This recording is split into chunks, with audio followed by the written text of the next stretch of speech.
Hi hello నమస్తే welcome back to Messi study circle. నేను మీ మెస్సీని. ఈరోజు చెప్పుకోపోయే టాపిక్ ఏంటంటే 8th క్లాస్ బయాలజీ నుండి ఓల్డ్ మరియు న్యూ సిలబస్ సంబంధించిన టోటల్ లెసన్ నుంచి 750+ బిట్స్ అయితే ఈ వీడియోలో ఇవ్వడం జరుగుతుంది ఫ్రెండ్స్. ప్రతి బిట్ పేజ్ నెంబర్స్తో సహా ఇవ్వడం జరుగుతుంది. స్కిప్ చేయకుండా ఎండ్ వరకు చూసేయండి. అలాగే మన ఛానల్ ఫస్ట్ టైం కనుక చూస్తున్నట్లయితే మీ అమూల్యమైన సబ్స్క్రైబ్ అయితే నాకు సపోర్ట్ చేయండి ఫ్రెండ్స్. ఓల్డ్ సిలబస్ కదా అని పక్కన పెట్టేవద్దండి. ఖచ్చితంగా ఓల్డ్ సిలబస్ మరియు న్యూ సిలబస్ రెండు చదవాల్సిందే. సో ఎక్కడ స్కిప్ చేయకుండా చూసేయండి. మన ఛానల్ మీ సపోర్ట్ ద్వారా ముందుకు నడిపించండి ఫ్రెండ్స్. లేట్ చేయకుండా టాపిక్లోకి అయితే వెళ్ళిపోదాం. అలాగే ఈ వీడియోకి ఇంకా లైక్ చేయకపోతే ప్లీజ్ లైక్ చేసేయండి ఫ్రెండ్స్. తొలిసారిగా కణాలను బెండులో పరిశీలించినది రాబర్ట్ హుక్. రాబర్ట్ హుక్ కణాన్ని కనుగొన్న సంవత్సరం 1665. రాబర్ట్ హుక్ తొలిసారిగా కణాలను దీనిలో పరిశీలించాడు బెండులో. బెండు ముక్కలో ఉండే ప్రతి గదిని కణం అని సంబోధించిన శాస్త్రవేత్త రాబర్ట్ హుక్. సాధారణ కంటితో చూడగలిగేంత పెద్ద పరిమాణంలో ఉండే ఏకకణానికి ఉదాహరణ కోడిగుడ్డు. 1 బిలియన్ అనగా 1000 మిలియన్లు, 1 ట్రిలియన్ అనగా 1000 బిలియన్లు. 1 కంటే ఎక్కువ కణాలతో నిర్మించబడే జీవులను ఏమంటారు? బహుకణ జీవులు. బిలియన్ల కణాలతో ఉన్న జీవి కూడా ఏకకణంగా జీవితాన్ని ప్రారంభిస్తుంది. ఆ కణమే ఫలదీకరణం చెందిన అండం. 2 జీవుల దేహం ఒకే కణంతో ఏర్పడినవి. ఇలా ఒక కణం కలిగిన జీవులను ఏమంటారు? ఏకకణ జీవులు. ఈ క్రింది వానిలో ఏకకణ జీవికి ఉదాహరణ అమీబా. అమీబాలో చలనానికి, ఆహార సేకరణకు ఉపయోగపడే నిర్మాణాలు మిథ్యా పాదాలు. అమీబాకు ఒక నిర్దిష్టమైన ఆకారం ఉండదు. అమీబా నిరంతర ఆకారాన్ని మార్చుకుంటుంది. మిథ్యా అనగా అర్థం మాయా. మిథ్యా పాదాలను ఏర్పరచడం ద్వారా ఆకారాన్ని మార్చుకునే జీవి అమీబా. తన ఆకారాన్ని మార్చుకోగలిగిన ఏకకణానికి మరొక ఉదాహరణ మానవుని తెల్ల రక్త కణాలు WBC వైట్ బ్లడ్ సెల్. శరీరంలోని భిన్న అవయవాల పనుల నియంత్రణ మరియు సమన్వయానికి సహకరించేది నాడీ కణాలు. సమాచారాన్ని గ్రహించి ప్రసారం చేసేవి నాడీ కణాలు. కణాలకు ఆకారాన్ని, దృఢత్వాన్ని ఇచ్చేది కణ కవచం. అతిపెద్ద కణం ఉండే జీవి ఆస్ట్రిచ్ లేదా ఉష్ట్రపక్షి. ఉష్ట్రపక్షి లేదా ఆస్ట్రిచ్ జీవిలో ఉండే అండం పరిమాణం 170 మిల్లీమీటర్ ఇంటూ 130 మిల్లీమీటర్. అతి చిన్న కణం పరిమాణం 0.1 to 0.5 మైక్రోమీటర్. జీవ వ్యవస్థలోని భిన్న అవయవాలను నిర్వర్తించే విధులు ఆహారం జీర్ణం చేయడం, శోషణం, స్వాంగీకరణం. ఒక నిర్దిష్టమైన విధిని నిర్వర్తించే ఒకే పోలికలు గల కణాల సముదాయాన్ని ఏమంటారు? కణజాలం. కణద్రవ్యం కేంద్రకం కణత్వచంచే ఆవరించబడి ఉంటే దాన్ని ఏమంటారు? ప్లాస్మోపుర. కేంద్రకానికి కణత్వచానికి మధ్య ఉన్న జిగురు వంటి పదార్థం కణద్రవ్యం. జంతు కణాలకు భిన్నంగా వృక్ష కణాలు తమ కణత్వచాన్ని ఆవరించి ఒక అదనపు పొరను కలిగి ఉంటే దాన్ని ఏమంటారు? ఈ క్వశ్చన్ మరొకలా అడగొచ్చు.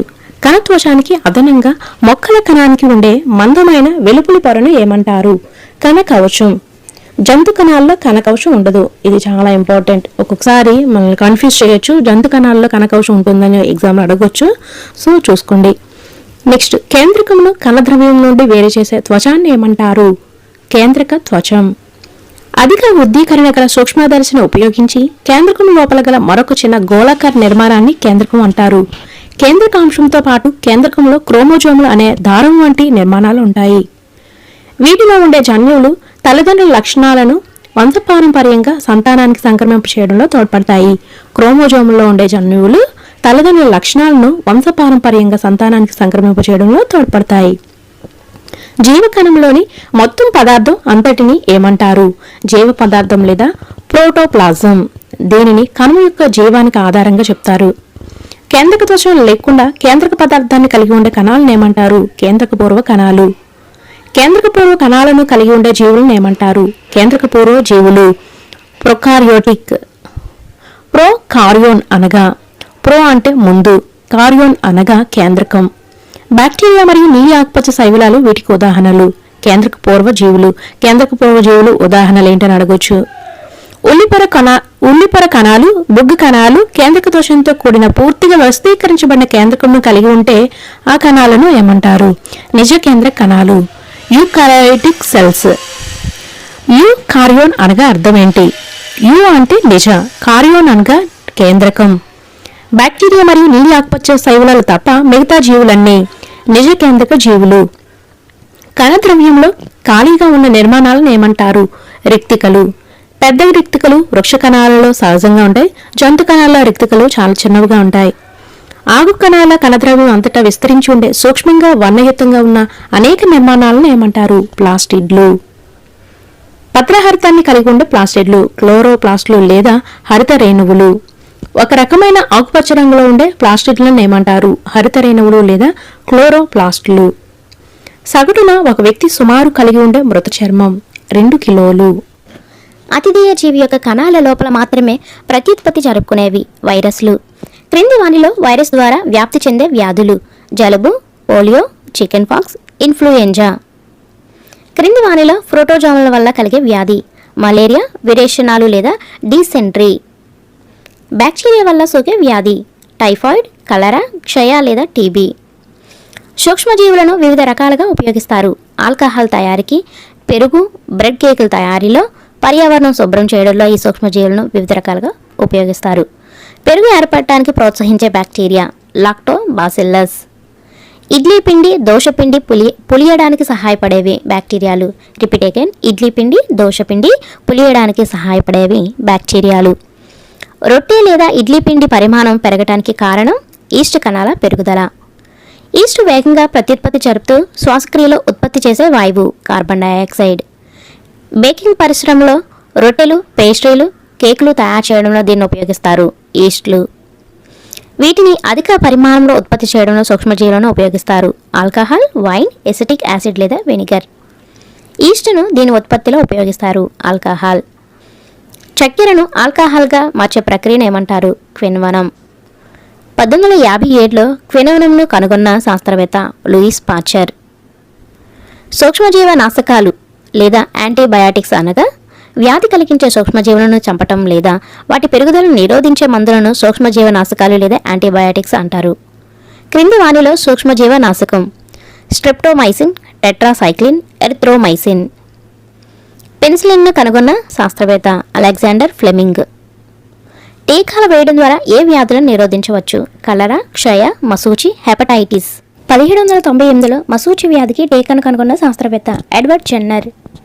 వాతావరణం నుండి నత్రజనిని గ్రహించి నేలలో స్థాపన చేయడం ద్వారా భూసారాన్ని పెంచి నేలను సారవంతం చేసే సూక్ష్మజీవులను సాధారణంగా ఏమంటారు? జీవ నత్రజని స్థాపకాలు లేదా బయోలాజికల్ నైట్రోజన్ ఫిక్సర్లు. ఇంకా వీడియోకి లైక్ చేయకపోతే ప్లీజ్ లైక్ చేసేయండి అమ్మా. మానవుల్లో, మొక్కల్లో, జంతువుల్లో వ్యాధులను కలిగించే కొన్ని సూక్ష్మజీవులను ఏమంటారు? వ్యాధి జనకాలు. వ్యాధి సోకిన వ్యక్తి నుండి ఆరోగ్యవంతమైన వ్యక్తికి గాలి, నీరు, ఆహారం లేదా తాకటం ద్వారా వ్యాప్తి చెందే వ్యాధులను ఏమంటారు? అంటువ్యాధులు లేదా కమ్యూనికబుల్ డిసీజెస్. ఈ క్రింది వాటిలో అంటువ్యాధులకు ఉదాహరణ: కలరా, క్షయ, సాధారణ జలుబు, ఆటలమ్మ లేదా చికెన్ పాక్స్. అంటువ్యాధులకు అత్యంత సాధారణ వాహకము ఈగ. మలేరియా కలిగించే ప్రోటోజోవా యొక్క వాహకం ఆడ అనాఫిల్స్ దోమ. డెంగ్యూ వైరస్కు వాహకంగా పనిచేసేది ఆడ ఐడిస్ దోమ. మానవుల్లో కలిగే క్షయ, కలరా, టైఫాయిడ్ వ్యాధులకు కారణమైన వ్యాధి జనకం బ్యాక్టీరియా. వైరస్ ద్వారా మానవుల్లో కలిగే వ్యాధులు: తట్టు, పోలియో, చికెన్ పాక్స్, ఆటలమ్మ, హెపటైటిస్ ఏ. ప్రోటోజోవా ద్వారా మానవుల్లో కలిగే వ్యాధి మలేరియా. వైరస్ వల్ల పశువుల్లో వచ్చే వ్యాధి గాలికుంటు. 1876లో బాసిల్లస్ ఆంథ్రాసిస్ను కనుగొన్న శాస్త్రవేత్త రాబర్ట్ కోచ్. ఆంథ్రాక్స్ వ్యాధికి కారణమయ్యే బ్యాక్టీరియా బాసిల్లస్ ఆంథ్రాసిస్. సిట్రస్ కాంకర్ వ్యాధికారక సూక్ష్మజీవి బ్యాక్టీరియా. బెండకాయలో పసుపు ఈనెలు ఈ వ్యాధి లక్షణం మొజాయిక్ తెగులు. ఈ క్రింది వాటిలో కుంకుమ తెగులు గోధుమలకు వచ్చే తెగులు. ఈ క్రింది వాటిలో నిల్వ చేసే పదార్థాలు లేదా ప్రిజర్వేటివ్స్: ఉప్పు, వంట నూనెలు, sodium benzoate, sodium metabisulphite. జామ్లు, స్క్వాష్లు పాడవకుండా ఉపయోగించే నిల్వ చేసే పదార్థాలు లేదా preservatives: sodium benzoate and sodium metabisulphite. చేపలు, మాంసము, ఉసిరి, పచ్చి మామిడి, చింతపండు మొదలైన వాటిని నిల్వ చేయడానికి ఉపయోగించే సాధారణ రసాయనం ఉప్పు. చక్కెర కలపడం ద్వారా నిల్వ చేసే పదార్థాలు: జామ్లు, స్క్వాష్లు, జెల్లీలు. నూనె, వెనిగర్తో నిల్వ చేసే పదార్థాలు: కూరగాయలు, పండ్లు, చేపలు, మాంసం. పాశ్చరైజేషన్ అనే ప్రక్రియను కనుగొన్న శాస్త్రవేత్త లూయిస్ పాశ్చర్. బీన్స్, బఠానీలు వంటి చిక్కుడు జాతి లేదా లెగ్యూమినేస్ మొక్కల వేరుబొడిపల్లో సహజీవనం చేసే బ్యాక్టీరియా రైజోబియం. వాతావరణంలో నత్రజని వాయు శాతం 78%. నీలి ఆకుపచ్చ శైవలాలు భూసారాన్ని పెంచడానికి గాలి నుండి నేరుగా డాష్ను గ్రహించి స్థాపన చేస్తాయి నత్రజని. ఒకే రకమైన మొక్కలను ఒకే చోట అధిక సంఖ్యలో సాగు చేయడాన్ని ఏమంటారు? పంట లేదా క్రాప్. ఎన్ని సంవత్సరాల వరకు ప్రజలు సంచార జీవనం సాగించేవారు? క్రీస్తు పూర్వం 10,000 వరకు ప్రజలు సంచార జీవనం సాగించేవారు. ఒక ప్రాంతానికి మరొక ప్రాంతానికి వేరుగా ఉండే వాతావరణ పరిస్థితులేంటి? ఉష్ణోగ్రత, తేమ, వర్షపాతం. పంటలను ప్రధానంగా ఎన్ని విభాగాలుగా గుర్తించడం జరిగింది? 2 విభాగాలుగా. 1 ఖరీఫ్ పంటలు, 2 రబీ పంటలు. ఖరీఫ్ పంటలు పండే కాలం వర్షాకాలం. ఈ క్రింది వాటిలో ఖరీఫ్ పంటలు ఏవి? వరి, జొన్న, సోయాబీన్, వేరుశనగ, పత్తి. మీరు మధ్యాహ్నం రాసే ఎగ్జామ్లో ఖరీఫ్ పంటల్లో లేనిదేంటి అని ఉంటుంది. సో మీరు అందుకే ఇప్పుడు ఖరీఫ్ పంటలు ఏంటో తెలుసుకుంటే సరిపోతుంది. సో వరి, జొన్న, సోయాబీన్, వేరుశనగ, పత్తి. వరి, జొన్న, సోయాబీన్, వేరుశనగ, పత్తి మొదలైన పంటలు ఈ కాలంలో పండుతాయి, ఖరీఫ్ కాలంలో. ఇదే బిట్టు వేరేలాగా అడిగాను మధ్యాహ్నం ఎగ్జామ్లో. సో ఖచ్చితంగా అటెండ్ అవ్వండి, ఆ ఎగ్జామ్ రాయండి. మన దేశంలో వర్షాకాలం సాధారణంగా ఈ నెలల మధ్యలో ఉంటుంది, జూన్ నుంచి సెప్టెంబర్. రబీ పంటలు పండే కాలం శీతాకాలం. ఈ క్రింది వాటిలో రబీ పంటలు: గోధుమ, పప్పు ధాన్యాలు, అవిసె గింజలు, ఆవాలు, బఠానీ. ఎగ్జామ్లో రబీ పంటల్లో లేనిదేంటి? రబీ పంటలు పండే నెలలు అక్టోబర్ నుంచి మార్చి. వానపాములు, సూక్ష్మజీవులు రైతుకు మిత్రులుగా ఏ రకంగా సహాయపడతాయి? నేలను మరింత తిరగవేయడానికి, గుల్లగా మార్చడానికి, హ్యూమస్ను నేలలో చేర్చడంలో ఇవి మిత్రులుగా ఉపయోగపడతాయి రైతులకి. పంటలు పండించే ముందు నేలను సిద్ధం చేయడం ఏ దశ? మొదటి దశలోనే నేలను సిద్ధం చేస్తారు. నేలను వదులుగా చేసే విధానాన్ని ఏమంటారు? చాలు తీయడం, టిల్లింగ్, దున్నడం. పురాతన కాలం నుండి నాగలిని పంటకు రసాయనిక ఎరువు వేయడానికి మాత్రమే కాకుండా దీనికోసం కూడా ఉపయోగిస్తున్నారు. నేలను చాలుగా చేయడానికి, కలుపు తీయడానికి, మట్టిని తిరగేయడానికి. నాగలి యొక్క ముఖ్య భాగమైన పొడవాటి కలప దొంగను ఏమంటారు? నాగలి దొంగ. కలుపును తీయడానికి, నేలను గుల్లగా చేయడానికి ఉపయోగించే సులువైన పరికరం తొల్లిక. మొక్కలు ఆరోగ్యంగా పెరగటానికి పోషక రూపంలో నేలకు అందించే పదార్థాలను ఏమంటారు? సేంద్రియ ఎరువులు మరియు రసాయనిక ఎరువులు అంటారు. రసాయనిక ఎరువులకు ఉదాహరణ కానిది: urea, ammonia, sulphate, superphosphate, potash, NPK. NPK అంటే నత్రజని, ఫాస్ఫరస్, పొటాషియం. ఎన్ అంటే నత్రజని, పి అంటే ఫాస్ఫరస్, కే అంటే పొటాషియం. ఇవన్నీ రసాయనిక ఎరువులకు ఉదాహరణలు. ఉదాహరణ కానిది అని అడిగాను ఎగ్జామ్లో, సో అలాగే ఇక్కడ ఇచ్చాను. కానీ రసాయనిక ఎరువులకు ఉదాహరణలు ఇవన్నీ. రసాయనిక ఎరువులు ఉపయోగించడం వలన అధిక దిగుబడి వచ్చే పంటలు: గోధుమ, వరి, జొన్న. ఒక కాలంలో లెగ్యూమ్ పంటలు పశుగ్రాసంగా పండించి తర్వాత కాలంలో గోధుమలు పండించే రైతులు. ఉత్తర భారతదేశ రైతులు ఒక కాలం లెగ్యూమ్ పంటలు పశుగ్రాసంగా పండించి తర్వాత కాలంలో గోధుమలు పండిస్తారు. లెగ్యూమ్ లేదా చిక్కుడు జాతి మొక్కల వేరు బెడుపులలో సహజీవనం చేసే బ్యాక్టీరియా రైజోబియం. నేలకు హ్యూమస్ను అధికంగా అందించే ఎరువు ఏంటి? సేంద్రియ ఎరువు. నియమిత సమయాలలో పంటకు నీటిని అందించడాన్ని ఏమంటారు? నీటి పారుదల. మొక్కలు కలిగి ఉండే నీరు శాతం 90% నీరు కలిగి ఉంటాయి మొక్కలు. నీటి లభ్యత సరిగా లేని, చదునుగా లేని నేలలకు ఈ పద్ధతి చాలా ఉపయోగకరం. స్ప్రింక్లర్ నీటిపారుదల. నీరు తక్కువగా లభించే ప్రదేశాల్లో ఈ పద్ధతిని ఉపయోగిస్తారు. బిందు సేద్యం లేదా డ్రిప్ సిస్టమ్, డ్రిప్ ఇరిగేషన్. ఇక్కడ 2 కన్ఫ్యూజ్ కాకుండా చూసుకోండి. ఇది నీటి లభ్యత సరిగ్గా లేని, చదునుగా లేని నేలలకు స్ప్రింక్లర్ పద్ధతిని ఉపయోగిస్తారు. ఇక్కడ నీటి తక్కువగా లభించే ప్రదేశాల్లో మాత్రం బిందు సేద్య పద్ధతిని ఉపయోగిస్తారు. కన్ఫ్యూజ్ కాకుండా చూసుకోండి. పచ్చికలకు, కాఫీ పంటలకు ఉపయోగపడే నీటిపారుదల పద్ధతి స్ప్రింక్లర్ నీటిపారుదల పద్ధతి. చెట్లకు, తోటలకు, పండ్ల మొక్కలకు ఉపయోగపడే ఉత్తమమైన నీటిపారుదల పద్ధతి బిందు సేద్యం లేదా డ్రిప్ ఇరిగేషన్. పొలంలో అనేక అవాంఛనీయ మొక్కలు పంటతో పాటు సహజంగా పెరిగే అవసరం లేని మొక్కలను ఏమంటారు? కలుపు మొక్కలు. కలుపు మొక్కలను తొలగించడాన్ని ఏమంటారు? కలుపు తీట. ధాన్యం పంటలు పక్వానికి రావడానికి పట్టే సమయం 3 నుంచి 4 నెలలు. ధాన్యాన్ని ఊక నుండి వేరు చేయడాన్ని ఏమంటారు? నూర్పిడి. పంట కోతలతో ముడి ఉన్న ప్రత్యేక పండుగలు సంక్రాంతి, వైశాఖి, హోలీ, దీపావళి, నభన్య, బిహు. ఇవన్నీ పంట కోతలతో ముడిపడి ఉన్న ప్రత్యేక పండుగలు. రైతులు ఎక్కువ మొత్తంలో ఉన్న ధాన్యాన్ని చీడలు, ఎలుకలు, పురుగుల నుండి రక్షించడానికి వీటిలో నిల్వ చేస్తారు. లోహపు గదుల్లో, గోదాముల్లో నిల్వ చేస్తారు. ఆహారం కోసమే పెంచే జంతువుల నుండి కూడా ఆహారం పొందవచ్చును. దీన్ని ఏమంటారు? పశు సంవర్ధనం. మనం చేపల నుండి పొందే కాడ్ లివర్ ఆయిల్లో ఎక్కువగా ఉండే విటమిన్ డి. ఒక కొత్త జీవిగా అభివృద్ధి చెందడానికి కారణమైన బీజం సంయుక్త బీజం. పురుష స్త్రీ సంయోగ బీజాల కలయిక వలన ఒక సంయుక్త బీజం ఏర్పడుతుంది. నెక్స్ట్ వన్, పురుష స్త్రీ సంయోగ బీజాల కలయికతో ప్రారంభమయ్యే ప్రత్యుత్పత్తి విధానాన్ని ఏమంటారు? లైంగిక ప్రత్యుత్పత్తి. ఈ క్రింది వానిలో పురుష ప్రత్యుత్పత్తి అవయవాలు: 1 ఒక జత ముష్కాలు, 1 పురుషాంగం, 2 శుక్రవాహికలు. ఎగ్జామ్లో అయితే పురుష ప్రత్యుత్పత్తి అవయవాల్లో లేనిది అని అడిగాను. సో మీరు చూసుకోండి. అందుకే ఫస్ట్ ఆఫ్ ఆల్ బిట్స్ అయితే కంప్లీట్ చేసేసుకోండి. బాగా ప్రాక్టీస్ చేయండి. ఒక 2-3 టైమ్స్ అయినా వినండి. ముష్కాలు ఉత్పత్తి చేసే పురుష బీజ కణాలను ఏమంటారు? శుక్ర కణాలు. ముష్కాలు మిలియన్ల కొద్దీ శుక్రకణాలను ఉత్పత్తి చేస్తాయి. ప్రతి శుక్రకణానికి తల, మధ్య భాగం, తోక అనే భాగాలుంటాయి. స్త్రీ ప్రత్యుత్పత్తి అవయవాల్లో లేనిది అని అడిగాను ఎగ్జామ్లో. ఇక్కడైతే స్త్రీ ప్రత్యుత్పత్తి అవయవాలు ఏంటో చూద్దాం.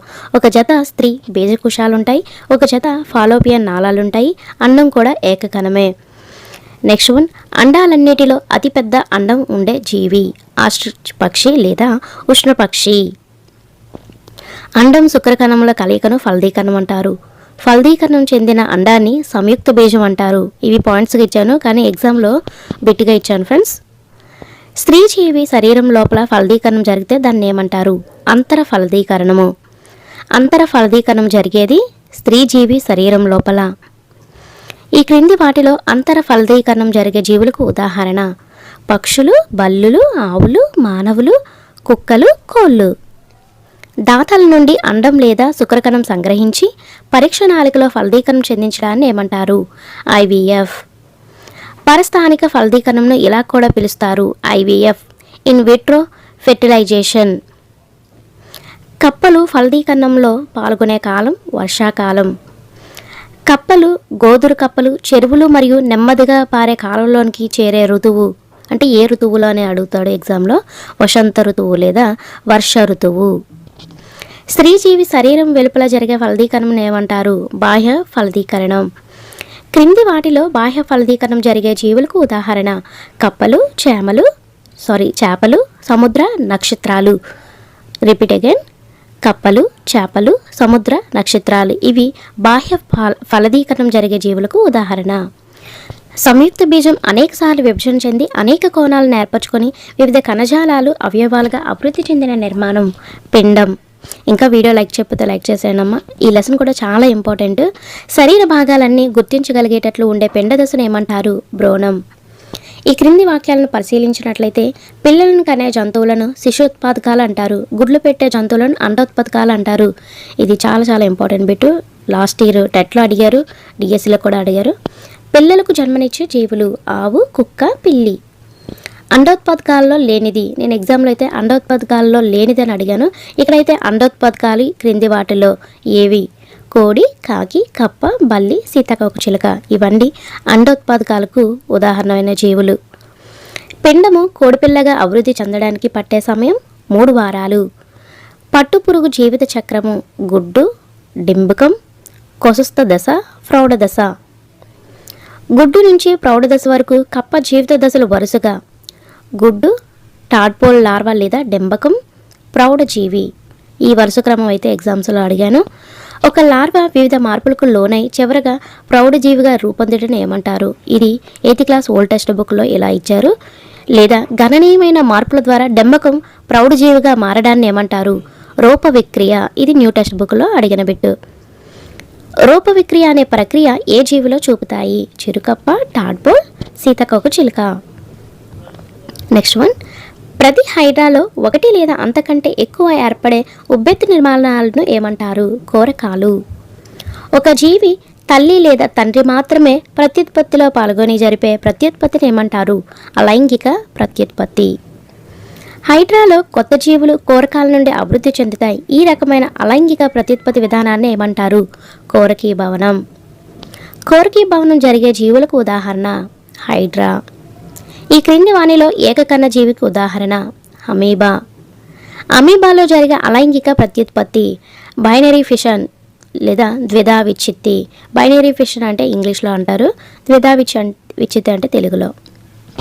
అలైంగిక ప్రత్యుత్పత్తి జరిపే జీవులకు సంబంధించి సరైనవి. సంయోగ బీజాలు ఏర్పడవు. సాధారణంగా సూక్ష్మజీవులో జరుగుతుంది. కోరకీ భవనం, ద్విధా విచ్ఛిత్తి, అలైంగిక ప్రత్యుత్పత్తి విధానాలు ఇవన్నీ సరైనవే. ఒక కణాన్ని లేదా సజీవ భాగాన్ని లేదా మొత్తం జీవి యొక్క అచ్చమైన ప్రతిరూపాన్ని తయారు చేయడాన్ని ఏమంటారు? క్లోనింగ్. మొట్టమొదటగా జీవుల్లోని క్లోనింగ్ ప్రక్రియను విజయవంతంగా నిర్వహించిన వారు ఇయాన్ విల్మట్. మొదటి క్లోనింగ్ క్షేరదంగా గుర్తింపు పొందిన జీవి డాలీ. డాలీ అనే గొర్రెను ఏ సంవత్సరంలో క్లోనింగ్ ద్వారా సృష్టించారు? జూలై 5, 1996. డాలీ ఏ సంవత్సరంలో మరణించింది? ఫిబ్రవరి 14, 2003. డాలీ ఏ వ్యాధితో మరణించింది? ఊపిరితిత్తుల వ్యాధితో. ఈ ప్రక్రియ ద్వారా చిరుకప్ప ప్రౌఢ కప్పగా అభివృద్ధి చెందుతుంది. రూప విక్రయ. కూలీ ఈగల ప్రధాన విధి కానిది. పిల్లలను సంరక్షించడం, తేనె పట్టును నిర్మించడం, గుడ్లను పొదగటానికి అవసరమైన సుమారు 35 డిగ్రీ సెల్సియస్ ఉష్ణోగ్రత ఉండేటట్లు చూడటం. ఇవన్నీ కూలీ ఈగల ప్రధాన విధి. నేను ఎగ్జామ్లో కూలీ ఈగల ప్రధాన విధి కానిది ఏంటని అడిగాను, కానీ ఇక్కడ ఉన్నవన్నీ కూలీ ఈగల ప్రధాన విధి లేదా బాధ్యత. రాణి ఈగల ప్రధాన బాధ్యత ఏంటి? గుడ్లను పెట్టడం. ఫలదీకరణం చెందని గుడ్లు డ్రోన్లు అని పిలువబడేవి. Repeat again. ఫలదీకరణం చెందని గుడ్లు డ్రోన్లుగా పిలువబడేవి మగ ఈగలు. లేదా ఎగ్జామ్లో డైరెక్ట్గా ఇలా అడుగుతారు. డ్రోన్లుగా పిలువబడేవి. ఆప్షన్ 1 మగ ఈగలు, ఆడ ఈగలు, కూలి ఈగలు, రాణి ఈగలు. ఆన్సర్ ఏంటి? మగ ఈగలు. జీవిత కాలంలో ప్రత్యుత్పత్తి పరిపక్వతను సాధించడానికి శరీరంలో మార్పులు జరిగే కాలాన్ని ఏమంటారు? కౌమార దశ. కౌమార దశ ఎన్ని సంవత్సరాల మధ్య కాలంలో ఉంటుంది? 13 నుంచి 19 సంవత్సరాల మధ్యలో ఉంటుంది. 13 సంవత్సరాల నుండి 18 లేదా 19 సంవత్సరాల మధ్య వయసు ఉన్న కౌమారులను ఏమని పిలుస్తారు? యుక్త వయస్కులు లేదా టీనేజర్స్. సంపూర్ణ ఎత్తు సూత్రం. ప్రస్తుత ఎత్తు సెంటీమీటర్లో బై ఎత్తు శాతం ఇంటూ 100. 11వ ఏట అబ్బాయి అమ్మాయిల ఎత్తుల్లో పెరుగుదల శాతం వరుసగా 81%, 88%. కౌమార దశలో అబ్బాయిల కన్నా అమ్మాయిలు వేగంగా పెరుగుతారు. 18వ సంవత్సరం వచ్చేటప్పటికి ఇరువురిలో పెరుగుదల రేటు సమానంగా ఉంటుంది. అమ్మాయిల్లో కన్నా అబ్బాయిల్లో కండరాలు దృఢంగా పెరుగుతాయి. యుక్త వయసులో శబ్దపేటిక లేదా స్వరపేటిక పెరగడం ప్రారంభమవుతుంది. గొంతు భాగంలో ఉబ్బెత్తుగా చొచ్చుకొని పెరిగే నిర్మాణాన్ని ఏమంటారు? Adams Apple. బాలురులో స్వరపేటిక పెద్దదిగా ఉంటుంది. అమ్మాయిల్లో స్వరపేటిక పరిమాణం చిన్నదిగా ఉంటుంది. ఎగ్జామ్లో అడిగినప్పుడు ఇవి కొంచెం రివర్స్లో అడిగాను, సో అక్కడ ఆప్షన్స్ బట్టి మీరు ఆన్సర్ చేయాల్సి ఉంటుంది.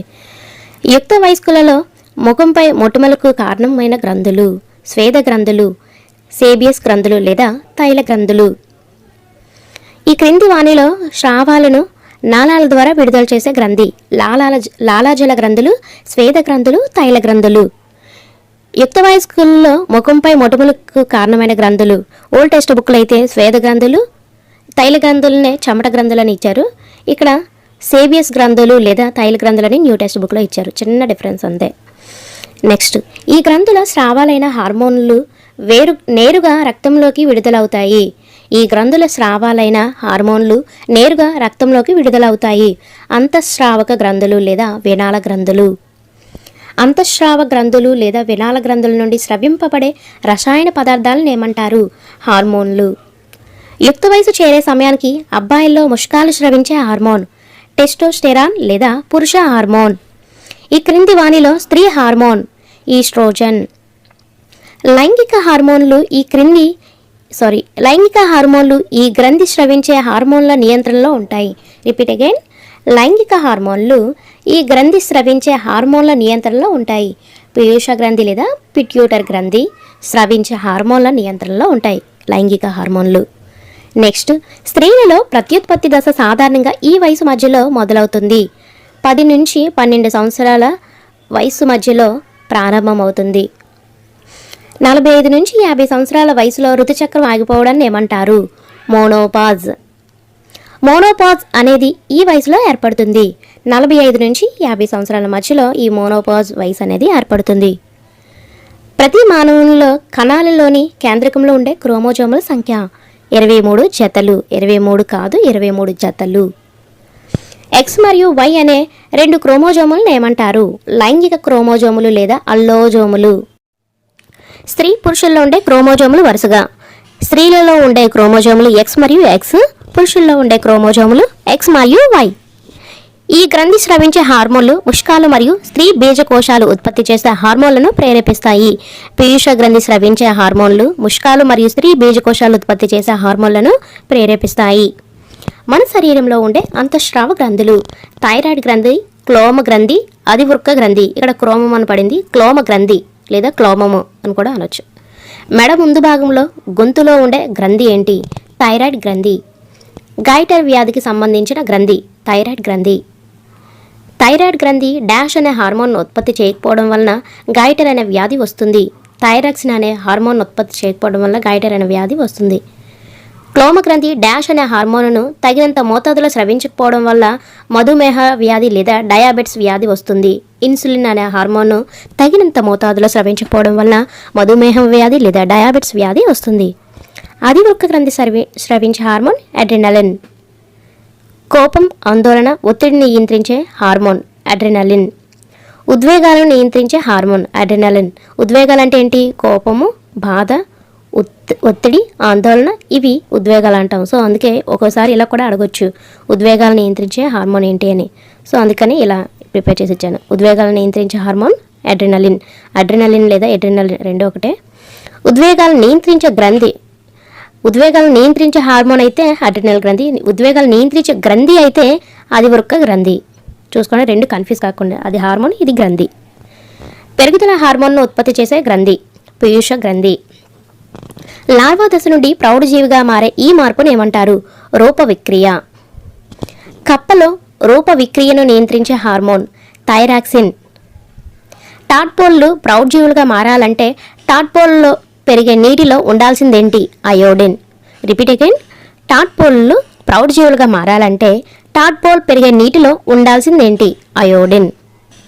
సంతులిత ఆహారంలో తగిన పరిమాణంలో ఉండే పోషకాలు: ప్రోటీన్స్, కొవ్వులు, పిండి పదార్థాలు, విటమిన్లు, ఖనిజ లవణాలు. ఇవన్నీ సంతులిత ఆహారంలో తగిన పరిమాణంలో ఉండే పోషకాలు. ఐరన్ లభ్యమయ్యే పదార్థాలు ఏంటి? ఆకుకూరలు, బెల్లం, మాంసం, నిమ్మ జాతులు, ఉసిరి. మన దేశంలో చట్టపరంగా పురుషులు స్త్రీలకు నిర్ణయించబడిన వివాహ వయసు 21 సంవత్సరాలు, 18 సంవత్సరాలు. అంటే పురుషులకు 21 సంవత్సరాలు, స్త్రీలకు 18 సంవత్సరాలు. అటవీ నిర్మూలన వల్ల ప్రకృతిలో జరిగే పరిణామాలు: భూమిపై ఉష్ణోగ్రతలు పెరగటం, వాతావరణంలో CO2 స్థాయి పెరగటం, భూగర్భ జలాలు తగ్గటం. ఎడారీకరణం అనగా మట్టి యొక్క పై పొర తొలగించడం వలన లోపల ఉన్న గట్టి రాతి పొరలు బహిర్గతమయ్యి నేల తక్కువ హ్యూమస్ను కలిగి సారవంతమైన భూమి క్రమంగా ఎడార్లుగా మారితే దానిని ఎడారీకరణం అంటారు. అడవులు వన్య జంతువుల పరిరక్షణ మరియు సంరక్షణ కోసం ఉద్దేశించిన ప్రాంతాలు: వన్యప్రాణుల అభయారణ్యం, జాతీయ ఉద్యానవనం, జీవావరణ రిజర్వ్. జంతువులకు వాటి ఆవాసాలకు ఎలాంటి భంగం కలగకుండా రక్షించబడే ప్రదేశం వన్యప్రాణుల అభయారణ్యం. వన్యప్రాణులు స్వేచ్ఛగా జీవిస్తూ అక్కడి ఆవాసాలను, సహజ వనరులను వినియోగించుకునే సహజమైన రిజర్వ్ ప్రాంతం జాతీయ ఉద్యానవనం. వన్యప్రాణులు, వృక్ష జంతు వనరులు ఆ ప్రాంతంలో నివసిస్తున్న గిరిజన సాంప్రదాయ జీవన పరిరక్షణ కోసం ఏర్పాటు చేయబడిన విశాల ప్రాంతంతో కూడిన రక్షిత ప్రాంతం జీవావరణ రిజర్వ్. జీవరాశులు ఉన్న భూభాగం లేదా ప్రాణాధారంగా ఉన్న భూభాగం ఏమంటారు? జీవావరణం లేదా బయోస్పియర్. సాత్పురానే జాతీయ ఉద్యానవనం ఉండే జీవావరణ రిజర్వ్ పచ్మర్హి జీవావరణ రిజర్వ్. వృక్షజాలం, జంతుజాలం అనగా నిర్దిష్ట ప్రాంతంలో కనిపించే మొక్కలు, జంతువులను వరుసగా ఆ ప్రాంతంలోని వృక్షజాలం, జంతుజాలం అంటారు. పచ్మర్హి జీవావరణ రిజర్వ్లోని వృక్షజాలానికి ఈ క్రింది వానిలో ఉదాహరణ: సాల్, టేక్, మామిడి, నేరేడు, సిల్వర్ ఫెర్నలు, అర్జున వృక్షం. ఇవన్నీ వృక్షజాలానికి చెందిన ఉదాహరణలు. పచ్మర్హి జీవావరణ రిజర్వ్లోని జంతుజాలానికి సంబంధించినవి: ఆసియా జింక లేదా చింకార, నీలి ఎద్దు, మురిగే జింక, మచ్చల దుప్పి అంటే చీతల్, చిరుతపులి, అడవి కుక్క, తోడేలు. ఈ క్రింది వానిలో పచ్మర్హి జీవావరణ రిజర్వ్లోని జంతుజాలంలో ఉండే ఆసియా జింక ఏది? చింకార. ఈ క్రింది వానిలో పచ్మర్హి జీవావరణ రిజర్వ్లోని జంతుజాలంలో మచ్చల దుప్పి ఏది? చీతల్. ఒక దేశం లేదా ఒక ప్రత్యేకమైన ప్రాంతానికే పరిమితమై ఉండే వృక్ష జంతు జాతులను ఏమంటారు? ఎండమిక్ జాతులు. పచ్మర్హి జీవావరణ రిజర్వ్లోని ఉన్న ఎండమిక్ వృక్ష జాతులు ఏంటి? సాల్, అడవి భూమిడి, అడవి మామిడి లేదా వైల్డ్ మ్యాంగో ఇంగ్లీష్లో. పచ్మర్హి జీవావరణ రిజర్వులోని ఉన్న ఎండమిక్ జంతుజాలం అడవితున్న పెద్ద ఊడత లేదా జైంట్ స్క్వెరల్. భారతదేశపు పెద్ద ఉడత జైంట్ స్క్వెరల్. జాతి అనేది అంతర సంతానోత్పత్తి సామర్థ్యం కలిగిన జనాభా సమూహం. ఒక జాతి జీవులు ఉమ్మడి లక్షణాలని కలిగి ఉంటాయి. ఈ క్రింది వానిలో కొన్ని అంతరించిపోతున్న జీవులు: నల్ల దుప్పి లేదా కృష్ణ జింక, తెల్ల కళ్ళ జింక, ఏనుగు, బంగారు పిల్లి, గులాబీ రంగు తల ఉండే బాతు, పొడవు ముట్టె ఉండే మొసలి లేదా ఘరియల్, చిత్తడి నేల మొసలి, కొండ చిలువ, ఖడ్గమృగం. వన్యప్రాణుల అభయారణ్యంలో సంరక్షించబడుతున్న ఘరియల్ అనే అంతరించిపోతున్న జీవి ఏది? పొడవు ముట్టె ఉండే మొసలి. భారతదేశంలోని మొట్టమొదటి రిజర్వు అటవీ ప్రాంతం సాత్పురా జాతీయ ఉద్యానవనం. సాత్పురా జాతీయ ఉద్యానవనంలో భారతదేశపు అత్యుత్తమ టేకు చెట్లు కనిపిస్తాయి. భారతదేశంలో దాదాపు 100 కంటే ఎక్కువ జాతీయ ఉద్యానవనాలు ఉన్నాయి. ఈ బిట్టులాగా అడిగాను, సో అందుకనే ఇవి ఇలా ఇచ్చానమాట. ఆది మానవ జీవితానికి నిదర్శనమైన రిజర్వు అటవీ ప్రాంతం సాత్పురా జాతీయ ఉద్యానవనం. పచ్మర్హి జీవావరణ రిజర్వ్ ప్రాంతంలో గుర్తించబడిన మొత్తం రాక్ షెల్టర్లు 55. ఏ జీవులైతే అంతరించిపోయే ప్రమాదంలో ఉన్నాయో వాటిని ఏమంటారు? అంతరించిపోతున్న జాతులు లేదా ఆపదలో ఉన్న జాతులు. సాత్పురా జాతీయ ఉద్యానవనంలో కనిపించే బరాసింగ్ జీవి చిత్తడి జింక. ఇంకా మీరు లైక్ చేయకపోతే ప్లీజ్ లైక్ చేసేయండి. సాత్పురా టైగర్ రిజర్వుల్లో అనుమతించనివి: జంతువులను మేపడం, పట్టుకోవడం, జంతువులను హింసించడం, వేటాడడం, కట్టెలు, ఔషధ మొక్కలను సేకరించడం అనేవి ఈ సాత్పురా టైగర్ రిజర్వులో అనుమతించరు. అంతరించిపోతున్న లేదా ఆపదలో ఉన్న మొక్కలు, జంతువుల సమాచారాన్ని నమోదు చేసే పుస్తకం రెడ్ డేటా బుక్ లేదా రెడ్ లిస్ట్ బుక్ అని కూడా అంటారు. అది 8th క్లాస్ ఓల్డ్ టెక్స్ట్ బుక్లో ఉంటుంది. 1 టన్ను పేపర్ తయారు చేయడానికి అవసరమైన వృక్షాలు. పూర్తిగా పెరిగిన వృక్షాలు ఎన్ని అవసరమవుతాయంటే 17. 1 టన్ను పేపర్ తయారు చేయడానికి పూర్తిగా పెరిగిన వృక్షాలు ఎన్ని అవసరమవుతాయంటే 17. కాగితాన్ని ఎన్నిసార్లు రీసైక్లింగ్ చేసి వినియోగించవచ్చు? 5 to 7. సైబీరియన్ కొంగలు ఏ రాష్ట్రాలకు వలస వెళ్తాయి? రాజస్థాన్లోని భరత్పూర్, హర్యానాలోని సుల్తాన్పూర్ ప్రాంతాలకు వలస వెళ్తాయి. అడవుల పునరుద్ధరణ అనగా నాశనం చేయబడిన అడవుల స్థానంలో కొత్త మొక్కలను నాటడం. పక్షుల వలస అనేది ఒక సహజ ప్రక్రియ. వివిధ రకాల పక్షులు ఆహారం, సంతానోత్పత్తికి అనుగుణంగా మెరుగైన పర్యావరణ పరిస్థితులు, ఆవాసాలను వెతుక్కుంటూ ఎక్కువ దూరాలకు ప్రయాణిస్తాయి. దీన్నే పక్షుల వలస అంటారు. కొన్ని వలస పక్షులు వాటి ఆవాసాలలో విపరీత వాతావరణ పరిస్థితులను తప్పించుకోవడానికి ఎన్ని కిలోమీటర్ల వరకు ప్రయాణిస్తాయి? 15,000 కిలోమీటర్ల వరకు ప్రయాణిస్తాయి. క్రింది వాటిని చదపరిచినట్లయితే ఆసియా ఏనుగులు 65%, ఒక కొమ్ము గల ఖడ్గమృగాలు 85%, ఆసియా సింహాలు 100%. మీకు క్వశ్చన్ అయితే అర్థం అవ్వలేదు కదా. సో క్వశ్చన్ ఏంటంటే, ప్రపంచంలోని అడవి పులుల్లో సగానికి పైగా భారతదేశంలో ఉన్నాయి. దాంట్లో 65% ఆసియా ఏనుగులు, 85% గొప్ప ఒక కొమ్ము గల ఖడ్గమృగాలు మరియు 100% ఆసియా సింహాలు ఉన్నాయి. సో అందుకే ఇలా మీకు డైరెక్ట్గా బిట్ అయితే ఇచ్చేసాను. ప్రపంచంలోని 12 స్థూల జీవావరణ దేశాల జాబితాలో భారతదేశం ఏ స్థానంలో ఉంది? 6వ స్థానంలో ఉంది. ప్రపంచవ్యాప్తంగా ముప్పు వాటిల్లుతున్న జాతుల్లో భారతదేశంలో ఎన్ని జాతుల జంతువులు ఉన్నాయి? 172. ప్రపంచంలోని మొత్తం ముప్పు వాటిల్లుతున్న జాతుల్లో భారతదేశంలో ఎంత శాతం జంతువులు కలిగి ఉంది? 2.9%. తూర్పు హిమాలయాల్లోని హాట్స్పాట్ కేంద్రం ప్రపంచవ్యాప్తంగా ఆపదలో ఉన్న జాతులు 160. కొన్ని వలస పక్షులు వాటి ఆవాసాలలో విపరీత వాతావరణ పరిస్థితులను తప్పించుకోవడానికి ఎన్ని కిలోమీటర్ల వరకు ప్రయాణిస్తాయి? 15,000 కిలోమీటర్లు. వాయు కాలుష్య కారకాలకు ఉదాహరణలు: కర్మాగారాలు, విద్యుత్ ఉత్పత్తి కేంద్రాలు, వాహనాల నుండి వెలువడే వాయువులు, వంట చెరుకు, పిడకలు మండించడం, ఇవన్నీ వాయు కాలుష్య కారకాలకు ఉదాహరణలు. శ్వాసకోశ సంబంధమైన సమస్యలు, క్యాన్సర్ లాంటి వ్యాధులకు కారణమైన కాలుష్యం వాయు కాలుష్యం. పెట్రోల్, డీజిల్ వంటి ఇంధనాలను పాక్షికంగా మండించడం వలన ఉత్పత్తి అయ్యే విషవాయువు కార్బన్ మోనాక్సైడ్.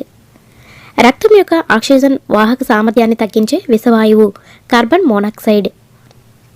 ప్రపంచంలో 2 పొడవైన నదులు నైలు, అమెజాన్. పొగమంచు వలన పిల్లల్లో తలెత్తే ఇబ్బందులు: ఉబ్బసం, దగ్గు, శ్వాస తీసుకోవటం. చమురు శుద్ధి కర్మాగారాలు ఈ వాయుపూరిత కాలుష్య కారకాలకు ప్రధాన వనరు. Nitrogen dioxide, sulphur dioxide.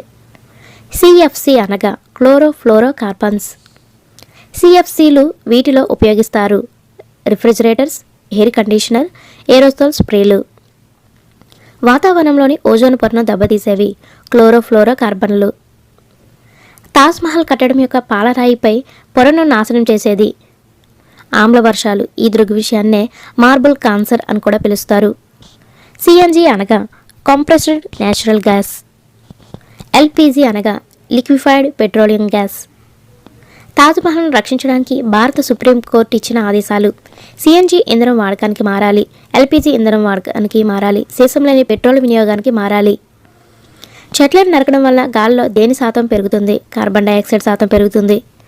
Global వార్మింగ్నకు కారణము లేదా భూతాపమునకు కారణం ఏంటంటే అడవుల నరికివేత, గాలిలో కార్బన్ డైఆక్సైడ్ శాతం పెరుగుదల. సముద్ర మట్టాల పెరుగుదలకు ప్రధాన కారణం గ్లోబల్ వార్మింగ్ లేదా భూతాపం. ఈ ప్రాంతాలకు చెందిన అధిక శాతం ప్రజలు భూతాపం అనే ఆపదలో చిక్కుకొని ఉన్నారు. ఆసియాకి చెందిన ప్రాంతాల్లో చాలామంది ప్రజలు భూతాపం అనే ఆపదలో చిక్కుకున్నారు. వీటిని కూడా హరిత గృహ వాయువులను కూడా పిలుస్తారు: carbon dioxide, methane, nitrous oxide, నీటి ఆవిరి. ఈ శతాబ్దం చివరికి భూమిపై ఉష్ణోగ్రత ఎన్ని డిగ్రీల సెల్సియస్ పెరగవచ్చు?